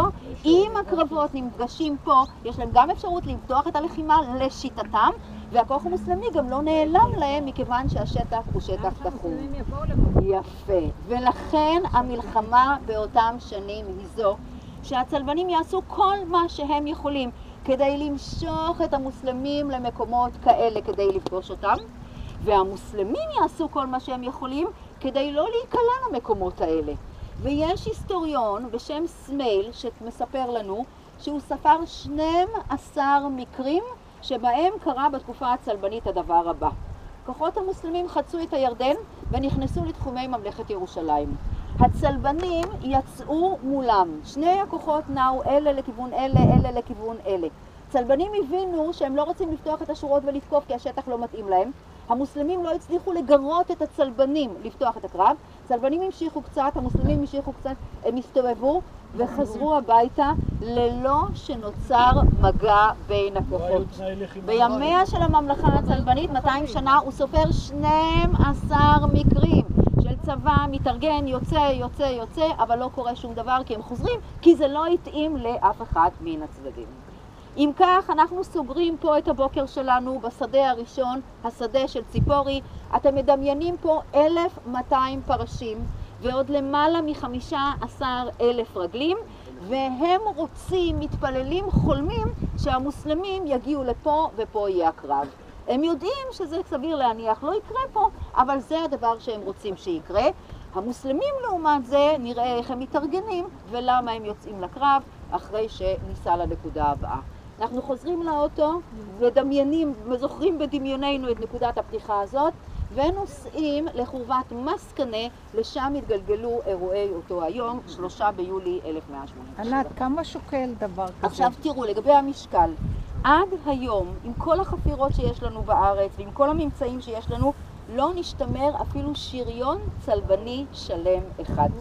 המתכת הייתה כל כך יקרה שחתיכות מתוכה אנחנו מכירים. אבל באירופה, שדברים עברו מדור לדור ושימרו את הדברים האלה, השריון הקל ביותר שאנחנו מכירים באותם ימים זה 14 קילו. ו-114 קילו האלה את מתחילה לעלות. מה עושים בלילה? עכשיו, בלילה מי מורידים. מימן את כל הדברים האלה? מי שמממן, רבותיי, זה האביר עצמו. כדי שהאביר יוכל להתלבש, הוא צריך סרג'נטים, הוא צריך לתת להם כסף, הוא צריך סוס להחלפה. לכן, אביר כזה, יש לו פאודום, נחלה, ומהנחלה הזאת הוא מקיים את עצמו. אם יש לו 1,000,000 דונם, אז הוא יכול צבא להחזיק, ואם יש לו 2 דונם, אז הוא בבעיה. בוודאי שהם מתאמנים, הם מתאמנים לפי היכולת שלהם. יש כאלה מסדרים צבאיים שמתאמנים במסגרות צבאיות של ממש, ויש כאלה שבחצר, כן. כל הזמן מתאמנים. מאובן כללי לכולם. יהיה טעים גם שזה יהיה בעוד שעה. כוח כל אוכלים, לא נשאר כל דבר. כדי להבין מה קרה בקרב הזה, לא מספיק להכיר את דרכי הלחימה ולדעת מי היו הצלבנים, צריך גם לגעת בפוליטיקה של אותם הימים. מישהו משך בחוטים, מישהו כיוון את... צריך להכיר את ההנהגה. כשאנחנו עוסקים בהנהגה ערב קרב קרני חיטין, אנחנו מוצאים את עצמנו עוסקים ב5 דמויות מפתח, שאחת מנהיגה את הצד המוסלמי, ו4 אחרות מנהיגות את הצד הצלבני, וזה כבר אומר דרשני. אם כדי לתאר את ההנהגה המוסלמית, אני נדרשת לתאר דמות אחת, זה הגיוני וזה ברור. אבל אם כדי לתאר את ההנהגה הצלבנית, אני נדרשת לתאר 4 דמויות, אתם מבינים שמשהו לא עובד טוב אצל הצלבנים. בצד המוסלמי, דומני שכולנו מבינים כבר במי מדובר, באחד והיחיד מדינה, הלא הוא סלאח א-דין מאחד העולם המוסלמי. מי נמצא באותם ימים פה בממלכת ירושלים הצלבנית מול סלאח א-דין? מול סלאח א-דין נמצא אותו מלך שנקרא גי דה ליזיניאן. בואו נזכר מה אנחנו יודעים על גי דה ליזיניאן. הייתה פה שושלת שהיה בה גוטפריד ובולדווין ופולק, ולימים עלה לשלטון בולדווין הרביעי, והתברר שהנער מצורע. ובאותו רגע שהמלך היה מצורע ולא יכול היה לתפקד, מה הוא החליט לעשות? להוריש את הממלכה. מאחר והוא היה מצורע ולא נשא אישה, הוא לא יכול היה להוריש את זה לבנו כי לא היה, ואז הוא נתן את זה לבעל של אחותו, לאחותו קראו סיביל, אבל הבעל הזה בדיוק הלך לעולמו, ואז חיתנו אותה פעם נוספת, ולבעל החדש של סיביל קוראים גי דה ליזיניאן. ומה אמרנו על המלך הזה, הטרי גי דה ליזיניאן, שבקושי קיבל את המלוכה? אמרנו שאותו בולדווין הרביעי, לפני שהוא נותן לו את הממלכה מכאן ועד עולם, הוא נותן לו אותה לשנת ניסיון. בתום שנת הניסיון הוא מודיע לו שהוא לא מתאים ומושך ממנו את המלוכה. הוא כמעט מת, הממלכה צריכה לעמוד מול סלאח א-דין. מה הוא עושה? הוא מוצא קנדידט אחר להחליף אותו. מעבר לרכס הזה אתם רואים שם למטה נמצאת העיר טבריה. בעיר טבריה יושב ריימון מטריפולי איש הגליל. הוא נותן בידו את הממלכה לשנת ניסיון. אחרי שנה הוא מודיע לו שהוא הרבה יותר טוב מהגיס, אבל גם הוא לא יכול להיות מלך. ואז מת המלך בולדווין הרביעי. מי תופס את כתר ממלכת ירושלים? בסופו של דבר, אחרי תהליך שהתייחסנו, גי דה ליזיניאן.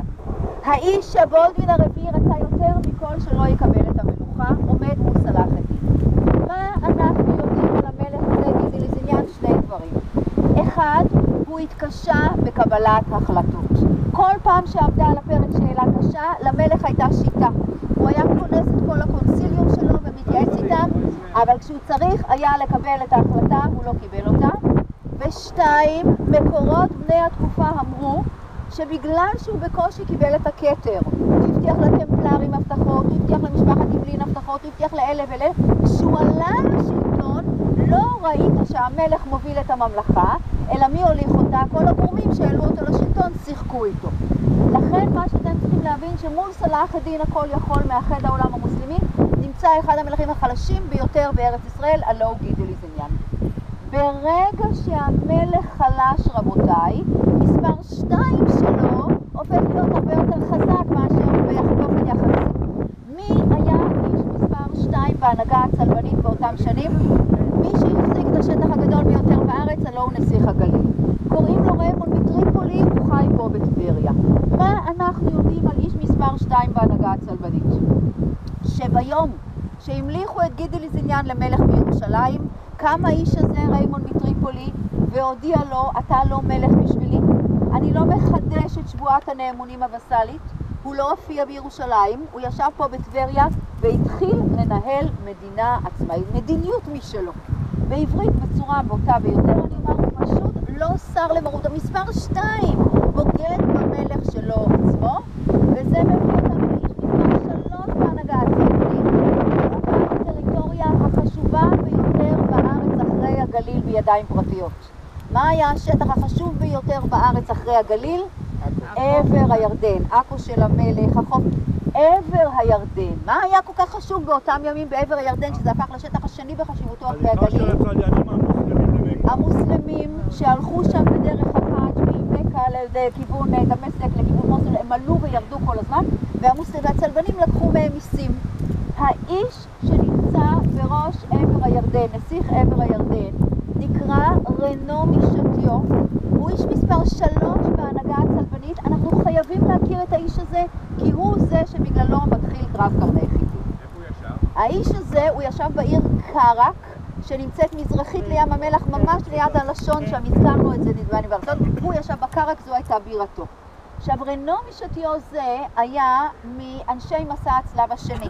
מסע הצלב השני זה השזיפים, זוכרים? לא יצא מהמסע הזה שום דבר. כולם חזרו הביתה לאירופה, אבל רנו משתיו שהיה בלי סטטוס ובלי יכולות מי יודע מה, לא בדיוק היה לו בשביל מה לחזור לאירופה, והוא החליט שהוא בכל זאת יישאר פה במזרח וינסה את מזלו. עכשיו, הוא לא הגיע עם כסף, הוא לא הגיע עם רקע אריסטוקרטי, הייתה לו תכונה אחת, היא לא תשמע לכם מדעית, לא היסטורית, אבל עשה נפלאות בשנים האלה. הוא ידע להגיע לנשים הנכונות, להקסים אותם, ודרך הנשים לסרוג את מעמדו הלאה, עמוק עמוק לתוך החלק העליון של החברה הצלבנית. ובעוד האיש הזה, רנו משתיו, מסתובב פה בארץ, אביר, שלא יודע למי להזכיר את חרבו, איך הוא יתחיל את דרכו, הוא שומע שזה אתה ממש, נתעלמנה, גברת עמידה במיוחד, והיא לא אחרת מאשר נסיכת אנטיוכיה. זוכרים את הנסיכויות הראשונות שהצלבנים כבשו בדרך? האיש מחליט שאין לו מה להפסיד, הוא עושה את דרכו לאנטיוכיה, חג במעגלים סביב הנסיכות, מגיע לעיר, מגיע לגברת ונושא אותה לאישה. קוראים לו ציפורה. אין לנו אף תיאור בתולדות ממלכת ירושלים הצלבנית של אציל כלומניק מן הדרגה הכי נמוכה של האצולה, שחודר לתוך האצולה הגבוהה ביותר. הוא הפך להיות נסיך אנטיוכיה כי הוא התחתן איתה. הוא שולט בנסיכות יותר מ10 שנים ולא אוהבים אותו שם. הם קוראים לה הומינס נובי, זה שחדר להם אחורית, אבל זה לא עוזר להם. ויום אחד הוא עושה טעות. הוא נמצא בגבול הממלכה שלו עם המוסלמים, והוא מתפתה לרדוף אחרי עדר גדול של בקר וכבשים, לשדוד אותם.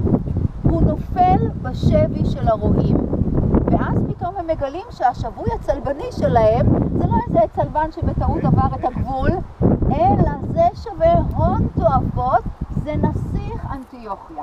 מה עושים הרועים המוסלמים? הם לא משאירים אותו אצלם, הם שולחים אותו לחצר שאמורה להיות מוכרת לכם מהבוקר. היא נמצאת בחלב ויושב באדון נור הדין. מגיע השבוי המיוחס לחלב, יוצאת איגרת מחלב לחצר באנטיוכיה, ובה כתוב ככה: הנסיך שלכם שבוי אצלנו, אם אתם רוצים אותו בחזרה, זה יעלה לכם ונזכר שם סכום נאה ביותר, ואז מספרים לנו המקורות שלא עזרה לה לנסיכת אנטיוכיה, לא דמעותיה ולא קולותיה. האנשים במרחב, אצולת אנטיוכיה, שגם ככה לא אהבה את הנסיך הזה, לא הסכימו לשלם בשבילו דבר. וכך האיש הזה, רבותיי, שהיה נסיך אנטיוכיה, הוא שבוי בידיו של נור א-דין בחלב. לא 3 חודשים ולא 5 חודשים, 16 שנים. כל ימי אלומה והוא יושב שם בשבי בחלב, הוא מנצל את הזמן, הוא לומד את השפה הערבית. זו הייתה האוניברסיטה של חייו. הוא למד את השפה הערבית, זה לא הרבה צלבנים במזרח למדו את השפה. הוא למד את נוהגי המזרח, וכמו שנשים אהבו את האיש הזה, כנראה שיחסי הציבור שלו היו טובים. גם גברים אהבו אותו כנראה. ובאיזשהו שלב, השובים שלו מבינים שמהאיש הזה כבר לא יצא להם שום דבר, והם משחררים אותו. הוא יוצא לחופשי, הוא לא נער בן 20 כפי שהוא הגיע לפה, הוא כבן 50. לאנטיוכיה הוא לא מעז לחזור, כי אשתו הלכה לעולמה, ומי שתפס את השלטון באנטיוכיה היה הבן שלה מהנישואים הראשונים, הוא ידע שאין לו מה לעשות באנטיוכיה. הוא נמצא באותו סטטוס שהוא התחיל את דרכו בארץ ישראל, רק לא בן 20 וקצת, אלא קרוב ל-50.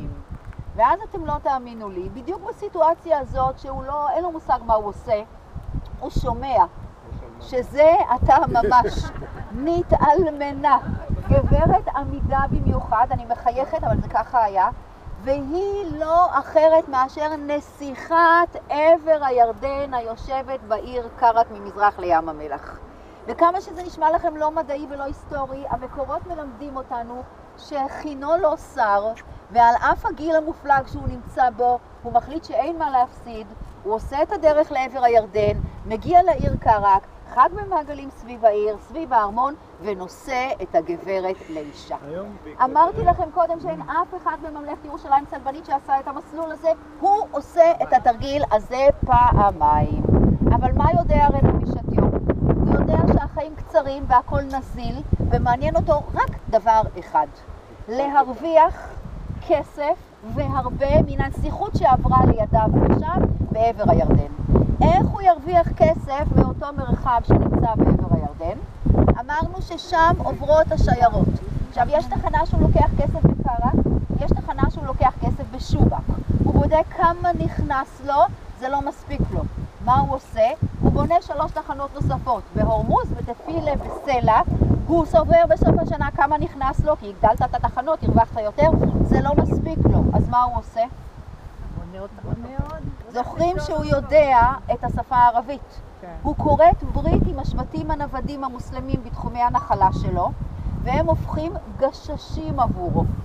וכל פעם שיוצאת ממכה בחזרה הביתה, בדרכה צפונה, שיירה המוסלמית עמוסת כל טוב, הם מדווחים לו, ומה הוא עושה?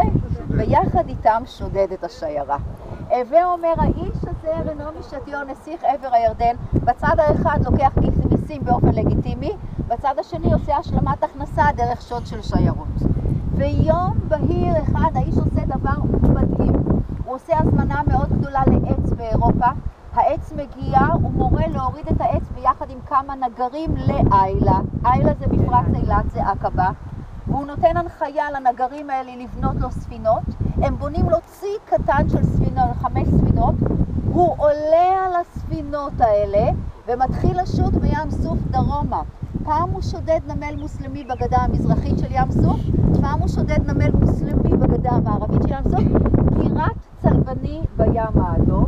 והתוכנית של רנו משתיו כדי להגדיל את הכנסותיו הייתה לשדוד לא פחות ולא יותר את מכה. הוא התכוון להגיע למכה ולשדוד את מכה. מרנו רוצה להיות פרארי. יפה, והוא הצליח להגיע, רבותיי, מהלך 2.5 ימים ממכה. הוא כבר היה שם, אבל איזושהי שייטת מצרית זרקה אותו. תזכרו שבעולם המוסלמי באותם ימים אין איש שנוא יותר על המוסלמים מאשר האיש הזה רנו משתיו. הם כל כך לא אהבו אותו, את מי שניסה לשדוד להם את מכה, שהם סרסו את שמו. במקום לקרוא לו רנו משתיו, הם קראו לו רנו השטן. איך אתה אומר שטן בערבית? שיטן. אז הם קראו לו רנו שיטן, כן, השטן, עד כדי כך הם לא אהבו אותו. אז תסתכלו מה קורה בממלכה הצלבנית שלנו. בצד האחד נמצא סלאח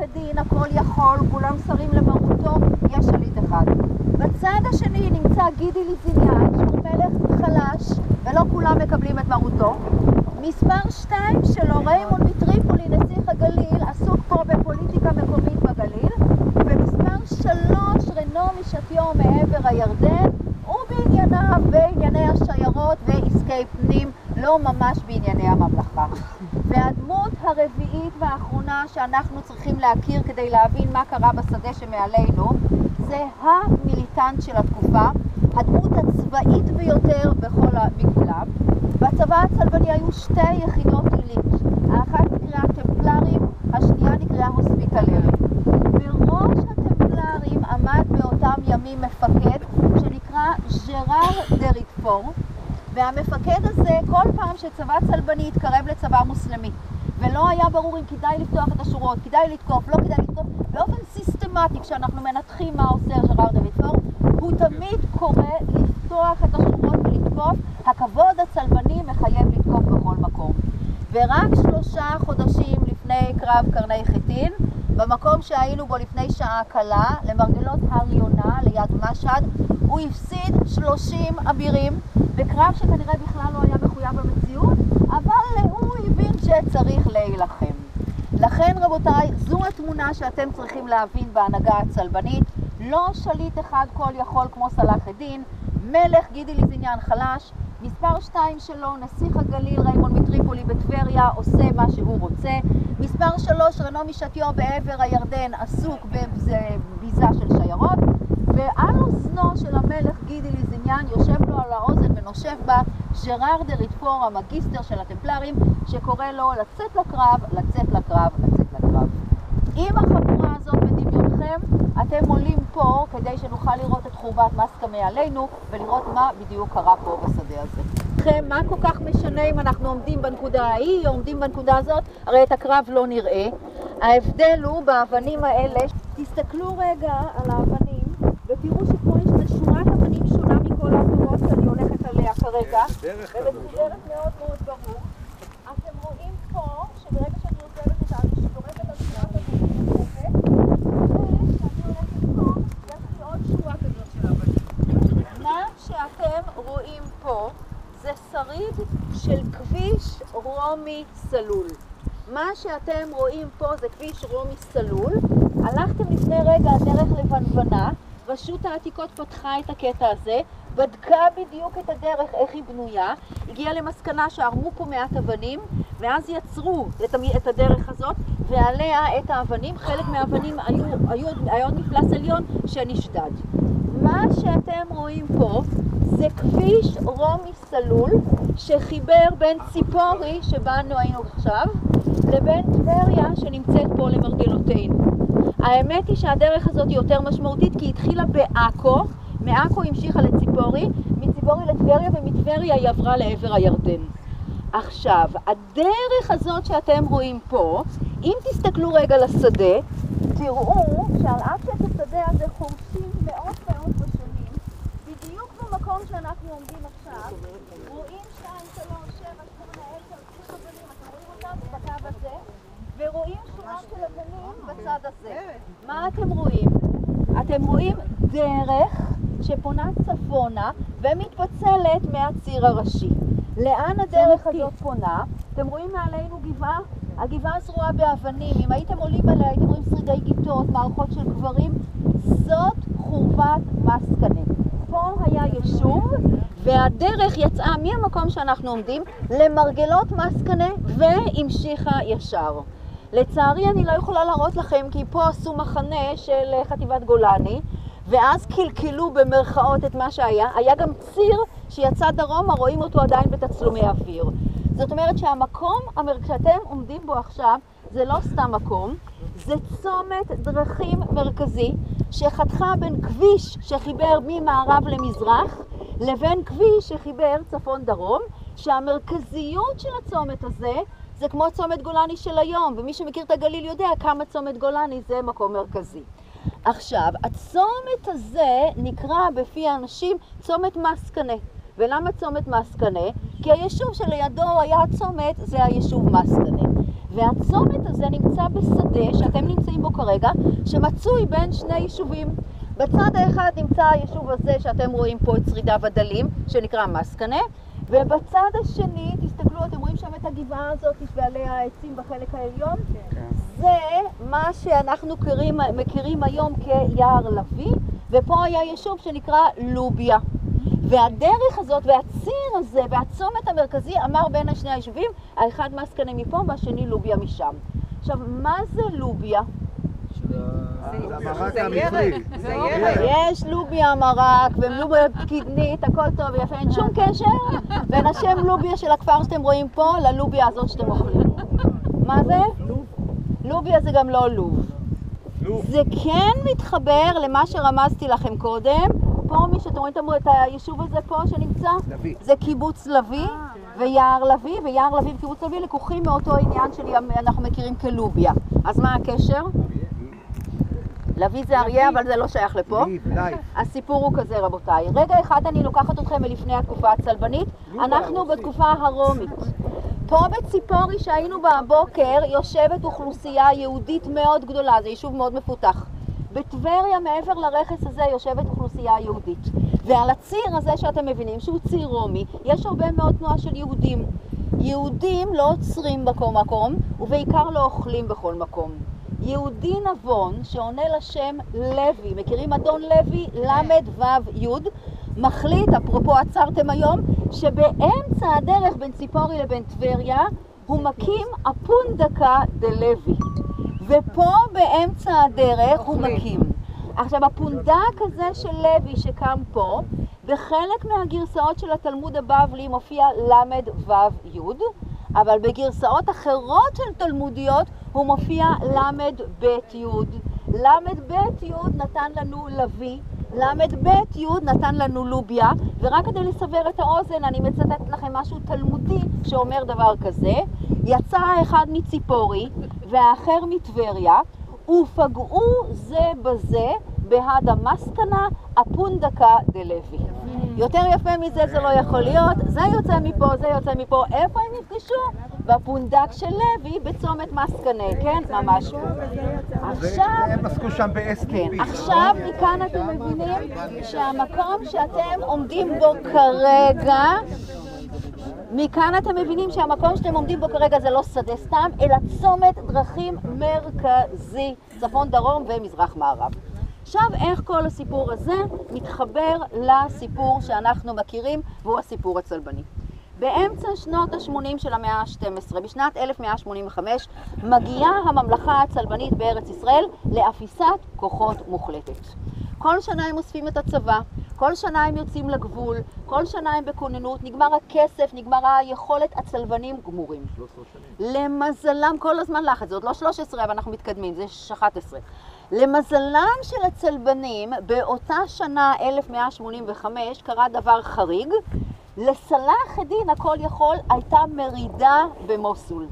ומאחר והמורדים ממוסול הפריעו לו, הוא החליט שלרגע נוח לו להשקיט את הגזרה עם הצלבנים ולטפל בבעיה הפנימית שלו. ולכן בשנת 1185 נחתם הסכם שביתת נשק בין הצלבנים לבין המוסלמים.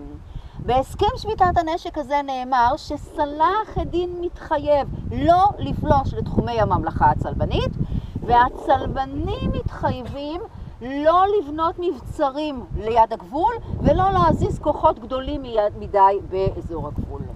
ההסכם נכנס לתוקף, ובימי הביניים לא נחתמו הסכמים מכאן ועד הודעה חדשה, להסכם הייתה תקופה מסוימת שהתוקף שלו תופס לגביה. והתוקף של ההודנה הזאת, של שביתת הנשק הזאת, היה ל4 שנים. אם חתמו אותה ב-1185, מתי אמורה הייתה לפוג? ב-89, אז מה הבעיה? 87. שב-1187 אנחנו כבר משדרים זמן, קרה מה שקרה, ואז מה קרה? ההסכם נכנס לתוקפו ב-1185 והיה נוח לשני הצדדים, הם קיימו אותו גם ב-1186. אבל בשנת 1187, לידידינו בעבר הירדן, הנסיך רנו משתיו מדגדג באצבעות. כבר שנה שהוא לא שדד, כבר שנה ורבע שהוא לא בזז, אתם מבינים שההסכם הזה נטרל אותו לחלוטין, ומסופר לנו שבדיוק באותם ימים הוא מקבל ידיעה מהגששים שלו, שיוצאת שיירה ממכה בחזרה הביתה שכמוה לא נראתה מעולם. האיש לא מצליח להחזיק מעמד ומחליט שיהיה בסדר, הוא ישדוד את השיירה ושום דבר לא קורה. הוא שודד את השיירה. באותו רגע שרנומי שטיו שדד את השיירה, הידיעה מגיעה לסלאח א-דין והוא רואה בזה הפרה של שביתת הנשק. הוא לא מתעסק עם רנומי שטיו איזה וסל בעבר הירדן, עם מי הוא כן מתעסק? עם המלך גידי ליזניאן היושב בירושלים. והוא שולח אל המלך גידי ליזניאן הודעה ומודיע לו, הווסל שלך בעבר הירדן, רנומי שטיו עשה מה שהוא עשה, אם אתה רוצה שההסכם יישמר, תדאג שהוא יחזיר את כל מה שהוא לקח, תדאג שהוא ייתן פיצויים כאלה וכאלה וכאלה, ותדאג שהוא יישמע שהוא לא נוגע יותר בשום דבר שזז באזור הגבול. מסופר לנו שהמלך גידי ליזניאן מירושלים פונו בחיל ורעדה לווסל שלו בעבר הירדן ברנומי שטיו, ומבקש שיחזיר ושייתן, רק שיהיה שקט בגבול. ואז עונה לו רנומי שטיו תשובה מאוד מפורסמת, הוא אומר לו, אדוני המלך, אתה מלך בממלכה שלך, כמו שאני נסיך בנסיכות שלי. בעברית עממית, אתם יכולים לומר, והנקודה המרכזית הייתה שלמלך גידי ליזניאן לא היה מספיק כוח כדי לכפות את מרותו על רנומי שטיו, ושביתת הנשק הופרה. סלאח א-דין, שהבין שהמלך גידי ליזניאן לא מסוגל לעשות שום דבר, הכריז על מלחמה, אבל לא סתם מלחמה. בינתיים כבר המרידה במוסול שכחה, והוא קורא לג'יהאד, אבל לא סתם קורא לג'יהאד. לא יודעת אם מישהו מכם זוכר, לפני מלחמת המפרץ, כשבעולם הערבי קראו למלחמה, לא אמרו אנחנו הולכים להילחם, אנחנו הולכים להילחם איזה מלחמה? הם כל המלחמות. זוכרים את הטרמינולוגיה הזאת? הם כל המלחמות, זה הייתה היציאה. אותם ביטויים מופיעים בתעמולה של סלאח א-דין אחרי ההפרה של שביתת הנשק. אנחנו נתקוף אותם, אנחנו נזרוק אותם, הם כל המלחמות. וסלאח א-דין מתחיל לרוכז כוחות בדמשק. באותה שנייה שהמלך גידי ליזניאן מבין שעוד רגע הוא פולש לתחומי הממלכה ואוסף לוחמים, הוא מוציא פה בארץ ישראל צו שמאוד מזכיר צו 8 של היום, שאומר שכל מי שמסוגל לשאת נשק ולהילחם, שיגיע לשדה בציפורי. והמונים מתחילים להגיע לציפורי. ואז הוא שולח שליחים לעבר הירדן לרנומי שטיו ואומר לו, מחלתי לך, סלחתי לך, לא עשית שום דבר, רק תגיע עם הלוחמים לציפורי. הוא שולח שליחים לריימון מטריפולי פה בגליל ואומר לו, אתה בסדר, הכל בסדר בינינו, רק תגיע עם הלוחמים שלך לציפורי. ורבותיי, כל הצבא הצלבני מתרכז בציפורי. המוסלמים יוצאים מדמשק, מה שואלים את עצמם את הצלבנים? האם הוא חודר מבניאס? האם הוא חודר מנהריים? הוא לא נכנס בבניאס, הוא לא נכנס באזור גשר בנות יעקב של היום, הוא עובר מדרום לכנרת ואז הוא מקים מחנה. איפה הוא מקים מחנה? אתם מכירים את המפגש שבין הירמוך לירדן, מה שאנחנו קוראים משולש ירדן ירמוך, נהריים, שם הוא מקים מחנה, יש לו את הירמוך מימין, את הירדן משמאל, שפע של מים, צלבנים יושבים על המים של ציפורי. אנחנו בחודש מאי 1187, הכוננות היא בשיאה. ראשית יוני כוננות באוויר, שום דבר לא קורה. אמצע יוני שום דבר לא קורה. ב-1 ביולי 1187 עושה סלאח א-דין מעשה וחוצה את הירדן. צלבנים היו בטוחים שאם הוא יושב שם בנהריים, הוא יחצה את הירדן בנהריים וייכנס לתחומי הממלכה. אבל סלאח עושה תרגיל והצלבנים לא יודעים לקרוא אותו. במקום לחצות בנהריים, הוא נע צפונה עד דרום הכנרת וחוצה את הירדן במעבר שהגדרנו הבוקר כשלישי במעבר סינברה, צמח של היום, חוצה את הירדן, ואז הוא לוקח את הכוח שלו ומפצל אותו לשניים.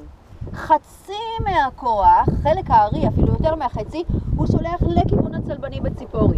אבל לא לציפורי עצמה, אלא הוא שם אותם על הגבעות של ציפורי ועל הרי נצרת, ושולח אותם כמו יחידות שיגידו לו בדיוק מה קורה שם למטה עם הצבא הצלבני. הכוח העיקרי יושב על איזשהו מעיין קטן בסמוך שנקרא עין סבת, והתצפיתנים שלו נמצאים מעל הצלבנים.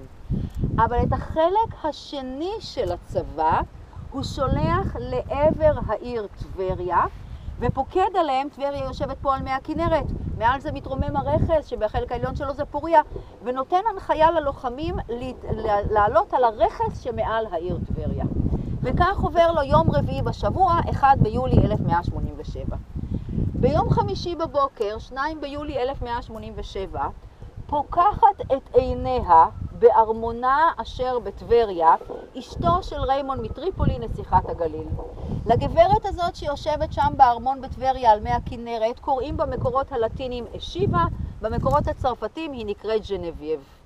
והיא מקבלת דיווח שכל הרכס מעל העיר שלה כולו לוחמים מוסלמים.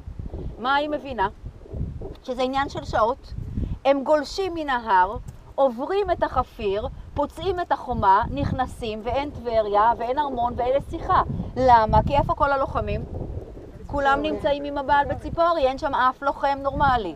מה היא עושה? היא מבינה שהמצב קשה, היא נלחצת משהו, מוצאת איזה מישהו שהשתמט מהצבא של בעלה, מעלה אותו על סוס, ושלחת אותו פה רבותיי, בציר הזה, בדרך המהירה ביותר לבעלה בציפורי, לבוא ולומר, תגיעו מהר להציל את העיר טבריה, היא עומדת ליפול בידיו של סלאח א-דין. הידיעה מגיעה למלך גידי לזיניאן, כי הוא המפקד, הוא צריך לקבל את ההחלטה, והוא כדרכו בקודש אוסף את כל הקונסיליום שלו ומתייעץ עם כולם, ואז הוא פונה לריימון מטריפולי ואומר לו, ריימון זאת אשתך, והגליל זה השטח שלך, אתה מכיר את האזור ואת האיש, תגיד לנו מה אנחנו עושים. ואז קם ריימון מטריפולי ונואם נאום מאוד ידוע במקורות, והוא אומר ככה, הגליל זה הנסיכות שלי, נכון? אומרים לו נכון. הטבריה היא הבירה של הנסיכות שלי, שואלים אותו, הוא אומר נכון. ואז פעם שלישית ושואל, אשיבה יושבת בבירת טבריה, אשתי שלי, אומרים לו ודאי. ואז הוא אומר להם ככה, תעזבו את הנסיכות, תעזבו את העיר טבריה ותניחו גם לאשתי.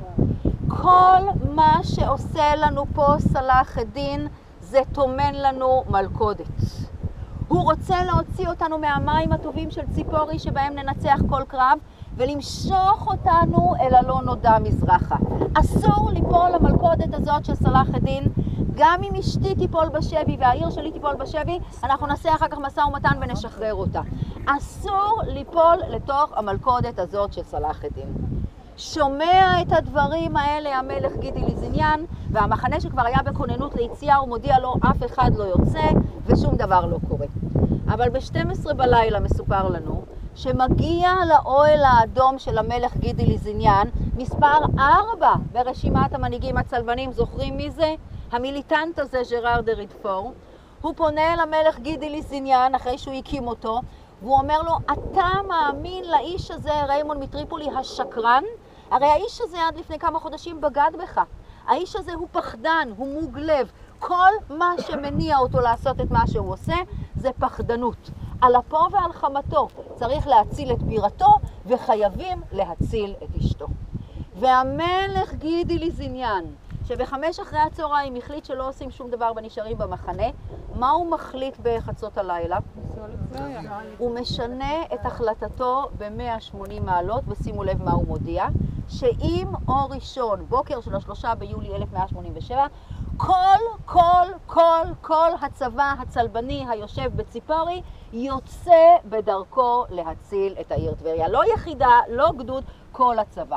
עכשיו, התוכנית הצלבנית הייתה מאוד פשוטה. הדרך מציפורי שבה היינו לפני רגע, לטבריה שאתם מכירים, זה 20 ומשהו קילומטר, אין שום בעיה לכוח צלבני לעשות את זה ביום. התוכנית הייתה לא להצטייד יותר מדי, בבוקר מאוד שתו את מי ציפורי, אחרי הצהריים הם כבר קיוו לשתות את מי הכנרת, והם יצילו את העיר טבריה.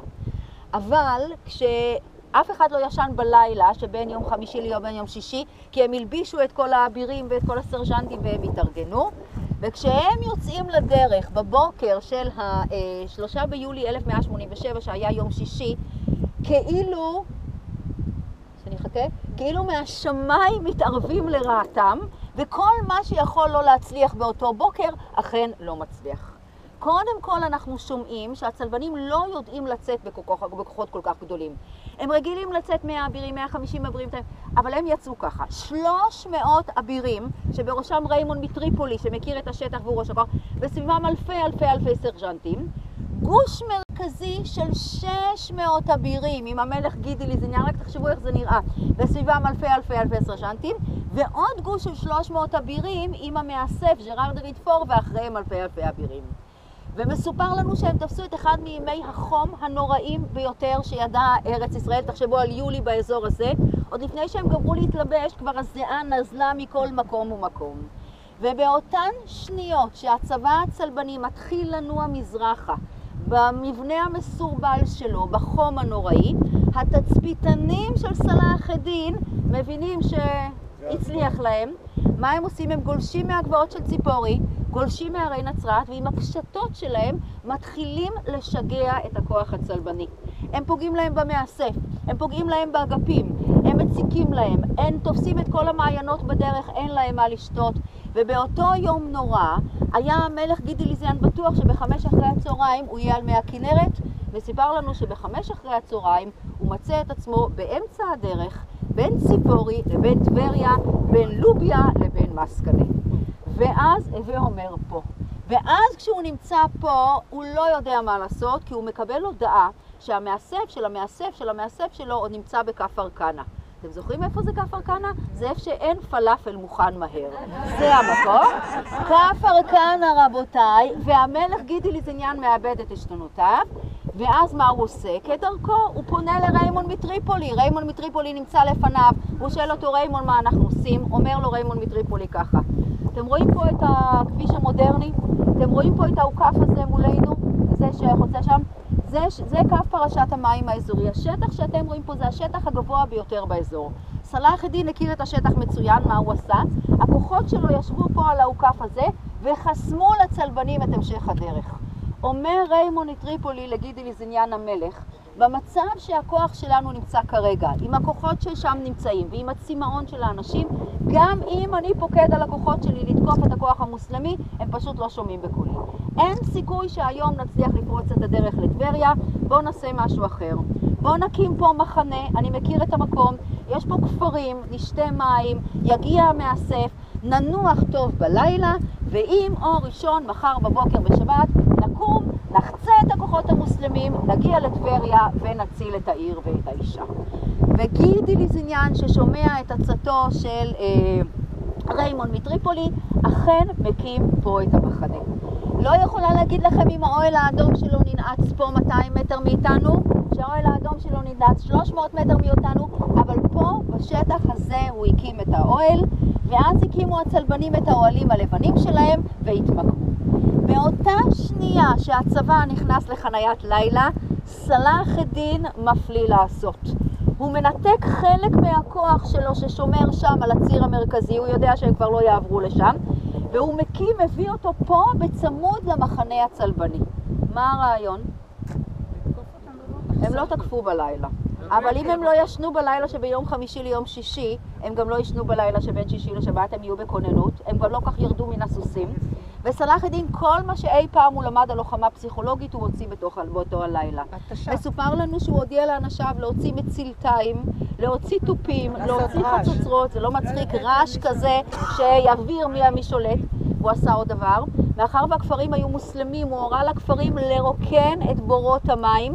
כשהגיעו הכוחות הצלבנים הם לא מצאו טיפת מים, לא במסקנה ולא בלוביה ולא במאגר שהיה פה קרוב, הכל היה יבש לחלוטין, הם ניקו. הוא עשה עוד דבר אחד, כשהם מתים בצמא ובכוננות כי הצבא יושב עליהם, הוא נתן הנחיה לקחת שיירה של כמה עשרות בהמות באזור הכנרת, לעלות עליה. אתם מכירים את הקדים המסורתיים האלה שבהמות לוקחים מים, אבל את המים לא למלא עד הסוף. וככה באישון לילה מסופר לנו שכשהצלבנים פה מתים, עולה איזושהי שיירה של 80 בהמות, כשהמים משקשקים בתוך הקדים, ומשקשקים גם בליבותיהם של הצלבנים, וזה עוד יותר מגביר את הצמאון. הנקודה הזאת אנחנו עוצרים, תזכרו את הצלבנים, הם תקועים פה בלילה שבין שישי לשבת, בין ה3 ל4 ביולי, פה בשטח הזה, כדי שלא תחשבו שאני מדמיינת את כל הדברים, אני קוראת לכם תיאור של היסטוריון בשם ארנול. יש לנו תיאור של היסטוריון שמעריכים שהיה בתוך הכוח של ריימון מטריפולי, היה מאנשיו של ריימון מטריפולי, והכיר את הדברים מקרוב, והוא כותב לנו מה קרה באותו יום שישי שניסיתי לתאר לכם במילותיו שלו, והוא כותב ככה. ועתה נספר לכם איך המלך גי והצבא נעו ממעיינות ציפורי, ששם התאסף המחנה כדי לעלות להצלת טבריה. וכך כאשר החלו לנוע, מצאו לפניהם את המוסלמים אשר התגרו בהם בדיוק כפי שאמר להם ריימון מטריפולי. המוסלמים ירו והתגרו בהם כל היום, וכאשר היו כבר באמצע הדרך בין מעיינות ציפורי וטבריה, אז המלך שאל את ריימון מטריפולי איזה עצה ייתן לו ומה עליו לעשות. ואז יעץ לו ריימון מטריפולי שיחכה, שיתקע את אוהלו ושיחנו במקום. כאשר ראו המוסלמים כי הנוצרים חנו, שמחו מאוד, והם חנו סביב מחנה הנוצרים כה קרוב עד כי דיברו זה עם זה. ואם היה חתול שברח מצבא הנוצרים, לא יכול היה לברוח בלי שהמוסלמים יתפסו אותו. ובאותו הלילה היו הנוצרים במחנה בצרה גדולה, כיוון שלא היה אדם או סוס או בהמה ששתה בכל אותו הלילה. כל אותו הלילה היו הנוצרים חגורי נשק וסבלו סבל רב מצמא. בדמיוננו אנחנו משאירים אותם פה, וכדי שנוכל להתחבר אחר כך טוב יותר לקרני חיטין, תסתכלו מולנו, אתם רואים את העמודים האלה של החשמל, עמודי מתח גבוה, תזכרו את העמודים האלה, כי אחרי שאנחנו נעשה את הפסקת הצהריים ונגיע לקרני חיטין ונרצה לזהות את המקום שבו נמצא הצבא הצלבני בלילה, נזהה דרך העמודים האלה. עכשיו, כדי שלא יקרה לנו מה שקרה לצלבנים, וחס וחלילה נטבס ללא מזון וללא מים, אז אנחנו חוזרים לאוטובוס, נוסעים כברת דרך קצרה לכיוון החניון של צומת גולני, נעשה את הפסקת הצהריים שלנו, ולאחריה אנחנו נוסעים לקרניים כדי לראות מה קרה. נתחיל בהתחלה ונאמר שהרכס הזה שאנחנו מעפילים אליו בהגדרתו הגיאולוגית הוא הר געש רדום.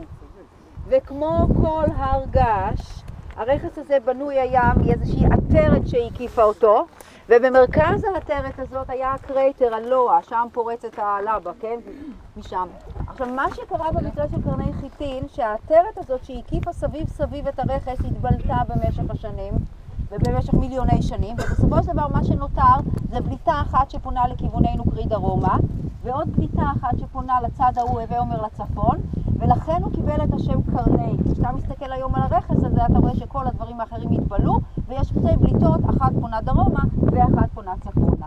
וכשאנחנו נעלה אתם תראו שכשנעמוד על הקרן הדרומית הזאת, מתחתיכנו יהיה לא ההר הגעש, הקרייטר, וכדי להבין מה קרה עם הצלבנים אנחנו צריכים לעבור אל הקרן השנייה, בצד האחר שהיא בערך כמו הקרן הזאת. למה חיטין? עכשיו, למה חיטין? בבקשה תפתחו את העיניים, תסתכלו על כל השדות הירוקים האלה שאתם רואים פה. האזור הזה ידוע היה בגידולי החיטה שלו, ולא סתם גידולי חיטה, אלא שעל פי המקורות החיטה באזורים הללו הקדימה להבשיל. יש אפילו תיאורים מימי המקדש שמהאזורים האלה העלו חיטה, מכיוון שהחיטה הזאת הקדימה להבשיל. זה מה שנתן למרחב הזה את השם קרני חיטין. עכשיו, הצלבנים רבותיי מעולם לא זכו להגיע לפה למקום שאתם הגעתם עם האוטובוס.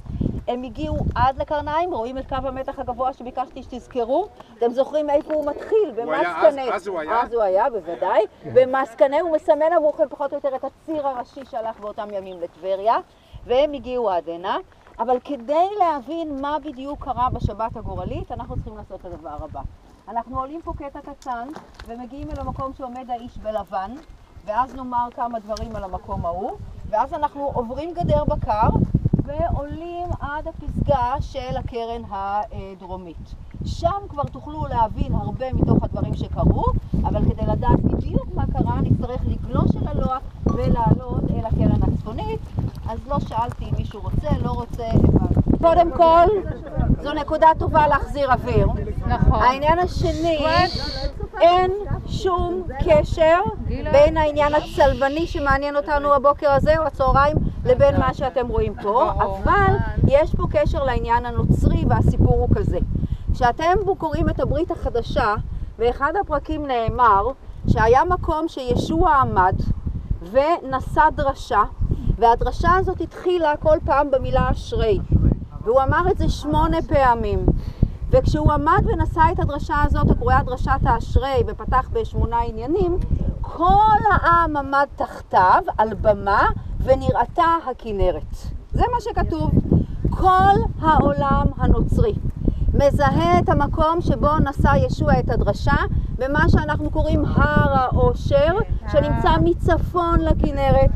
ואם אתם נכנסים והייתם, אז אתם זוכרים שלכנסייה יש שם צורה מתומנת, שכן כל אחת מהצלעות זה אחת משל הצלעות האשרי.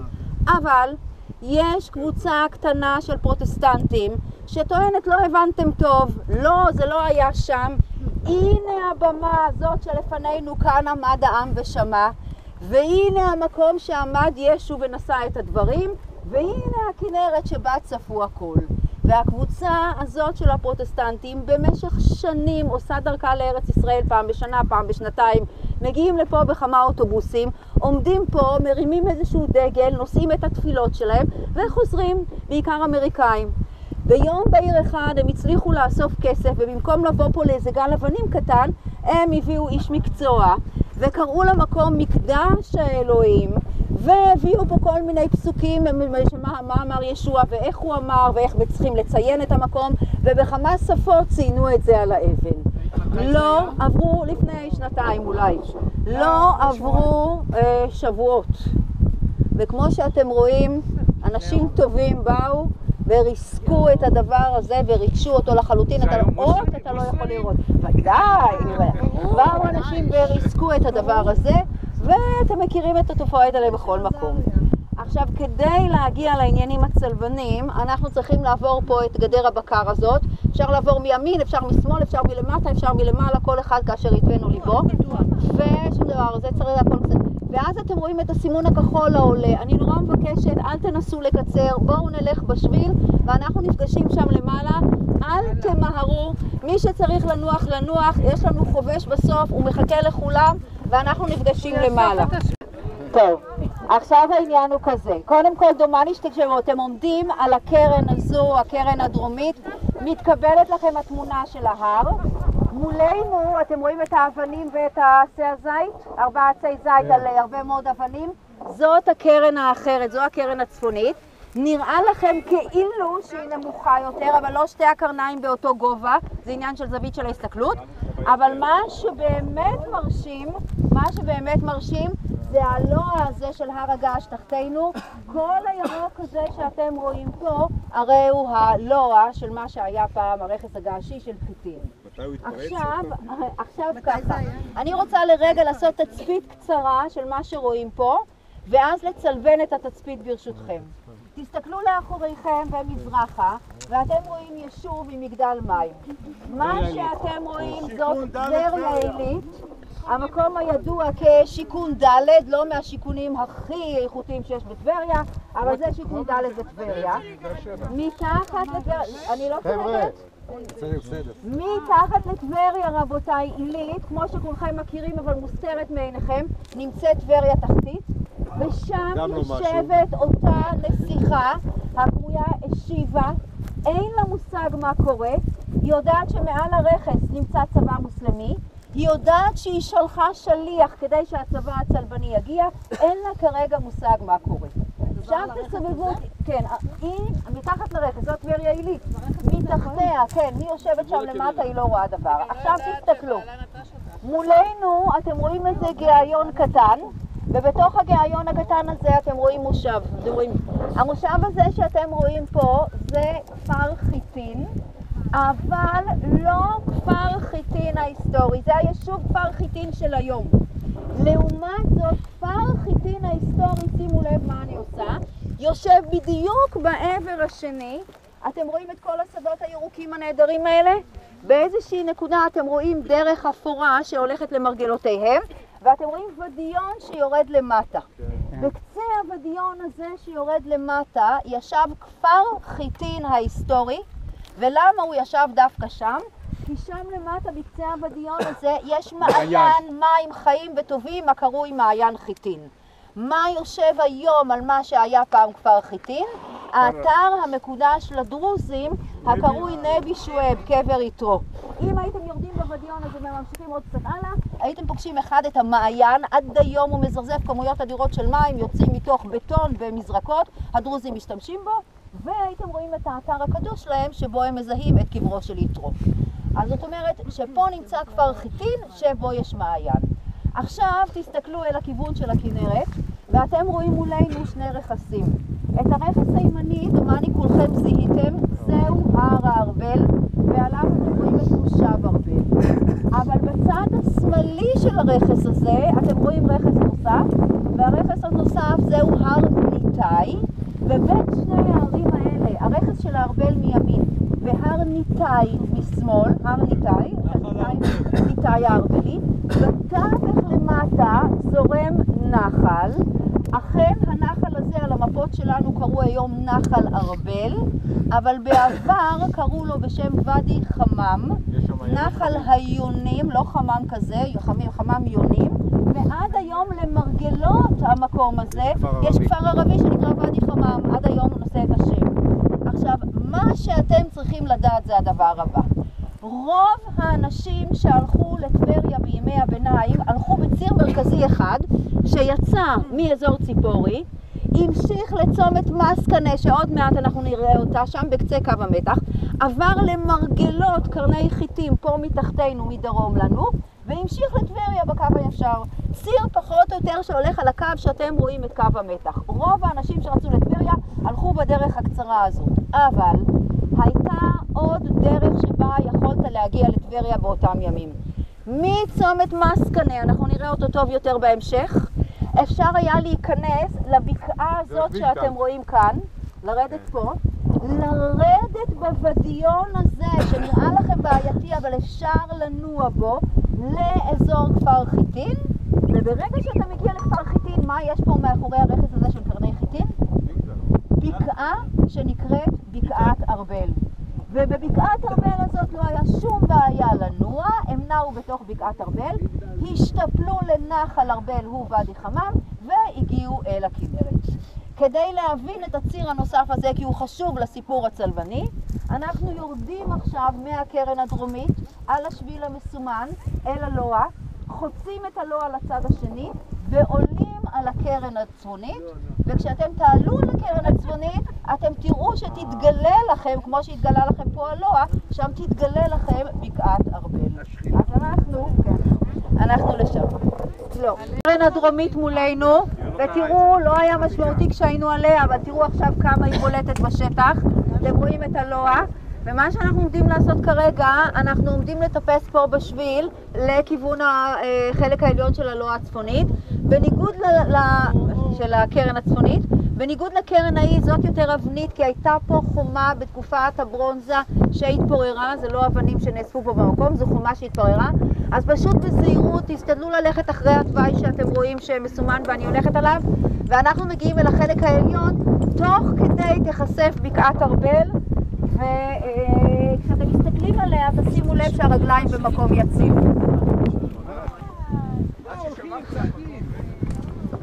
בסדר?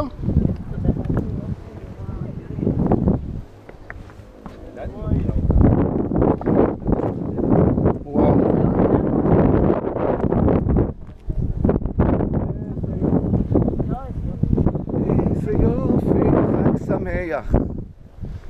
כן. קשר לצלבנים ובלי קשר לצלבנים, המקום הזה שווה את שלו. תסתכלו על הזווית הנהדרת. מי שמכיר את השטח, ממש מולנו צפת, אתם רואים את הרכס עם הבתים הלבנים, זה צפת. אתם הולכים שמאלה, אתם רואים הר כזה עם צ'ופצ'יק, ותחתיו יישוב, זה היישוב מרר. אתם רואים את היישוב. מתחתנו אתם רואים כפר, שאני לא יודעת כמה מכירים אותו, הוא נקרא כפר זיתים, אחד המושבים שנמצאים בבקעת ארבל. ימינה מכפר זיתים אתם רואים את מושב ארבל ואת ההרחבה שלו שראינו קודם. עוד ימינה, אתם רואים את הגאיון הקטן הזה, זה כפר חיטים. עוד ימינה, עכשיו נחשף, קודם לא יכולנו לראות את זה, נמצאת מצפה, או יש אומרים מצפה, יש אומרים מצפה, כל אחד... הם קוראים לעצמם מצפה. בסדר, אז יפה. ומאחר כך טבריה עילית. עכשיו, מה שאתם רואים כאן נהדר, זה את הציר המשני שבו יכולת להגיע באותם ימים לטבריה. תפנו את מבטכם מערבה לתוך קרני השמש, ותזהו את קו המתח הגבוה שהזכרנו. רואים את העמוד האחרון? עמוד אחד אחרי האחרון שאתם רואים מפה, זה צומת מסקנה. שם השארנו אותם באותו לילה גורלי שבין שישי לשבת. מה שהם רוצים לעשות זה להמשיך על קו המתח הזה, על הציר הראשי לכיוון טבריה. מה הבעיה? שבנקודה המים הם כבר נגיד איכשהו יצאו מזה בערב. הבעיה המרכזית שסלאח א-דין סוגר פה את הציר המרכזי לטבריה, וכדי לעבור הם צריכים להבקיע את שורותיו. וכך קורה שהצלבנים קמים בבוקר, עולים על הסוסים והם מתחילים לנוע. האמת שהם לא קמו כי הם לא ממש הלכו לישון. הם גם לא עלו על הסוסים כי הם לא בדיוק ירדו מהם, אבל הם מתחילים לנוע. והם בטוחים שמה שקרה ביום האתמול יקרה גם היום. שאיך שהם בגוש המסורבל שלהם יתחילו לנוע לכיוון טבריה, מה יקרה? המוסלמים מכל עבר יגיעו ויתחילו עם הקשתות שלהם לשגע אותם, לפגוע בהם, להאט אותם לזה. והנה הצלבנים רואים להפתעתם שהם מתחילים לזוז והמוסלמים זזים לצדדים, כאילו נותנים להם לעבור. והם נעים במבנה המסורבל שלהם שעה אחת, והיא משנה שעה שנייה ושעה שלישית. אחרי 3 שעות, כשהשעה היא בערך 9, הם הגיעו, תסתכלו, אתם רואים פה, קשה קצת לראות את זה, את קיבוץ לוי. הכל השמש מרצדת לנו בעיניים, אבל יש פה כל מיני לולים ורפתות של קיבוץ לוי. הערכה שהם הגיעו פחות או יותר לאזור הזה, שהם נעו בצורה שאפשרו להם לעבור. ואז כשהם מגיעים לפה, נותן סלאח א-דין הנחיה קטנה לאנשיו, אבל מאוד משמעותית. הוא אומר להם, תבעירו את השדות. עכשיו תסתכלו על כל הירוק הנהדר הזה שעכשיו מרצד מול עיניכם, ותזכרו שאנחנו ב4 ביולי. כל צהוב. ביולי אנחנו אחרי הקציר, וכל מה שנשאר בשדות אחרי הקציר זה שלף. זה אותו חלק קטן של גבעול שאין דבר שנדלק יותר טוב ממנו. ובאותו רגע שהשדות האלה מתחילים לבעור, בכל מיני נקודות, הצבא הצלבני שגם ככה המורל שלו היה בתים, וגם ככה הוא היה ירוד, חלק מהאנשים פשוט נשברים והם מנסים לברוח, מנסים לפרוץ את השורות. בנקודת הזמן הזאת מבין המלך גידילי זניאן דבר מאוד פשוט. שאם השטח הזה שאתם רואים פה לפניכם מתאים ללחימה על פי השיטות הצלבניות, לא מתאים ללחימה על פי השיטות הצלבניות, זה ממש לא רלוונטי. למה? כי אם הוא לא מורה כרגע, אין לכוח הצלבני שלו לפרוץ את הדרך לטבריה, עוד 2-3 פשוט אין לו צבא. אלה בורחים ואלה בורחים ואלה מתייאשים, והוא נשאר בלי כוח. ולכן מה עושה המלך גידילי זניאן?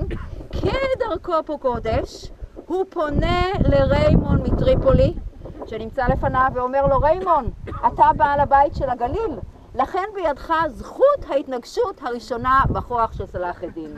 תעשה את התרגולת הרגילה, קרי תורה לרגלים לנוע לצדדים, ותן ל300 הפרשים שלך לפרוץ לנו את הציר המרכזי, אנחנו באים בעקבותיך לטבריה. ריימון מטריפולי שומע את פקודתו של המלך גידילי זניאן. אבל ריימון מטריפולי, שהיה אדם מאוד ריאלי, והסתכל על הכוח שלו, ידע שבמצב הזה של השדות הבוערים, של המורל הנמוך, גם אם הוא קורא להם להסתער, הם לא מסתערים איתו.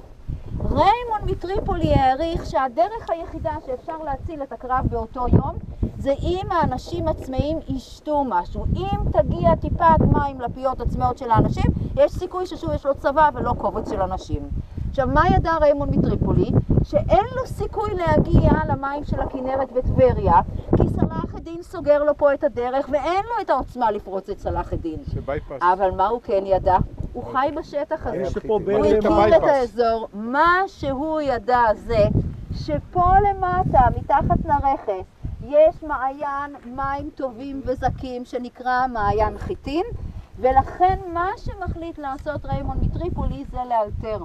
במקום להגיע לטבריה, בציר שכולם מחכים לו באותו חוסן סלאח א-דין, הוא מחליט לרדת פה בבקעת ארבל, לתוך מעיין חיטין, לתת לאנשיו לשתות, ואז להגיע לטבריה להציל את אשתו. איך? בדרך המשנית, בבקשה תסתכלו, בבקעת ארבל, לתוך נחל חמם, נוודי ארבל, אתם רואים שיוצא שם באזור מגדל, ואז לאורך חופי הכנרת לטבריה. באותו רגע שריימון מטריפולי מחליט לשנות, צריכים לראות משהו מול השמש הזאת, דמיינו מה קרה. היו לו 300 אבירים מוקפים סרג'נטים שפניהם היו בצורה כזאת על הציר הראשי מזרחה. עכשיו הוא נותן הנחיה לסרג'נטים לנוע לצדדים, הם זזים. ואז 300 אבירים צלבנים צריכים להתחיל להסתובב בערך על המקום עם כידונים של 3 מטרים ולהאמת כשפניהם צפונה, נכון? כי הם רוצים עכשיו לרדת לתוך הוואדיון. באותו רגע שהוא מתחיל את התרגולת במבנה המסורבל הזה שמתחיל להסתובב, סלאח א-דין שיושב פה על הציר הראשי קורא את התמונה, והוא מיד מבין מה מתכוון לעשות ריימונד מטריפולי, שהוא לא מתכוון למשוך מזרחה, אלא מתכוון לרדת פה בתוך השדות האלה. מה עושה סלאח א-דין? הוא רוצה למנוע מריימונד מטריפולי להגיע למעיין. הוא מנתק חלק מהכוח שלו שסוגר פה את הציר הראשי ושולח אותו, אתם רואים פה את השדות הירוקים? ראינו את זה קודם, אתם זוכרים את דרך האפר האפורה הזאת שממנה משתפל עבדיון, והוא מורה להם לעמוד על דרך האפר, זאת אומרת בקצה הרכס, ולמנוע מהכוח לרדת לכיוון המעיין. ריימונד מטריפולי נמצא שם למעלה, המוסלמים סוגרים פה את הציר אל המעיין. ריימונד מטריפולי לא מתרגש.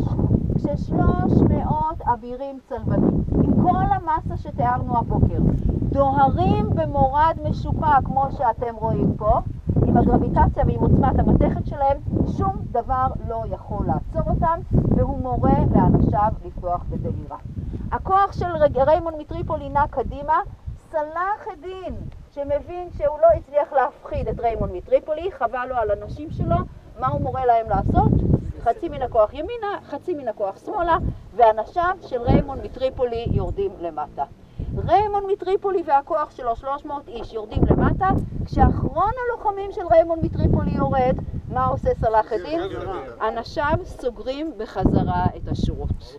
ריימונד מטריפולי ירד למטה, וכל השטח הזה מלא עם הכוח של המלך, הכל יכול גידי ליזיניאן והאבירים. הוא לא המשיך אחריו, הוא בכלל לא ידע מה הוא עושה. ריימונד הגיע למטה, הוא שתה מן המים, אנשיו שתו מן המים, ואז מסתבר לנו שהוא החליט שהוא לא ממשיך לטבריה להציל את אשתו, אלא הוא יציל אותה אחרת. מסופר שהוא לוקח את רגליו, רגלי אנשיו וסוסיהם, ומתחיל לנוע צפונה ומערבה לכיוון נחל אבליים, ואדי אעבלין, לכיוון עכו, לכיוון צור, לכיוון טריפולי. איך קוראים לו לריימונד? ריימונד מטריפולי, המקור של המשפחה היה בטריפולי שבלבנון. בעברית פשוטה, ריימונד מטריפולי באיזשהו שלב הבין שאת הקרב הזה כבר הפסידו וחבל לו על האנשים ואין בשביל מה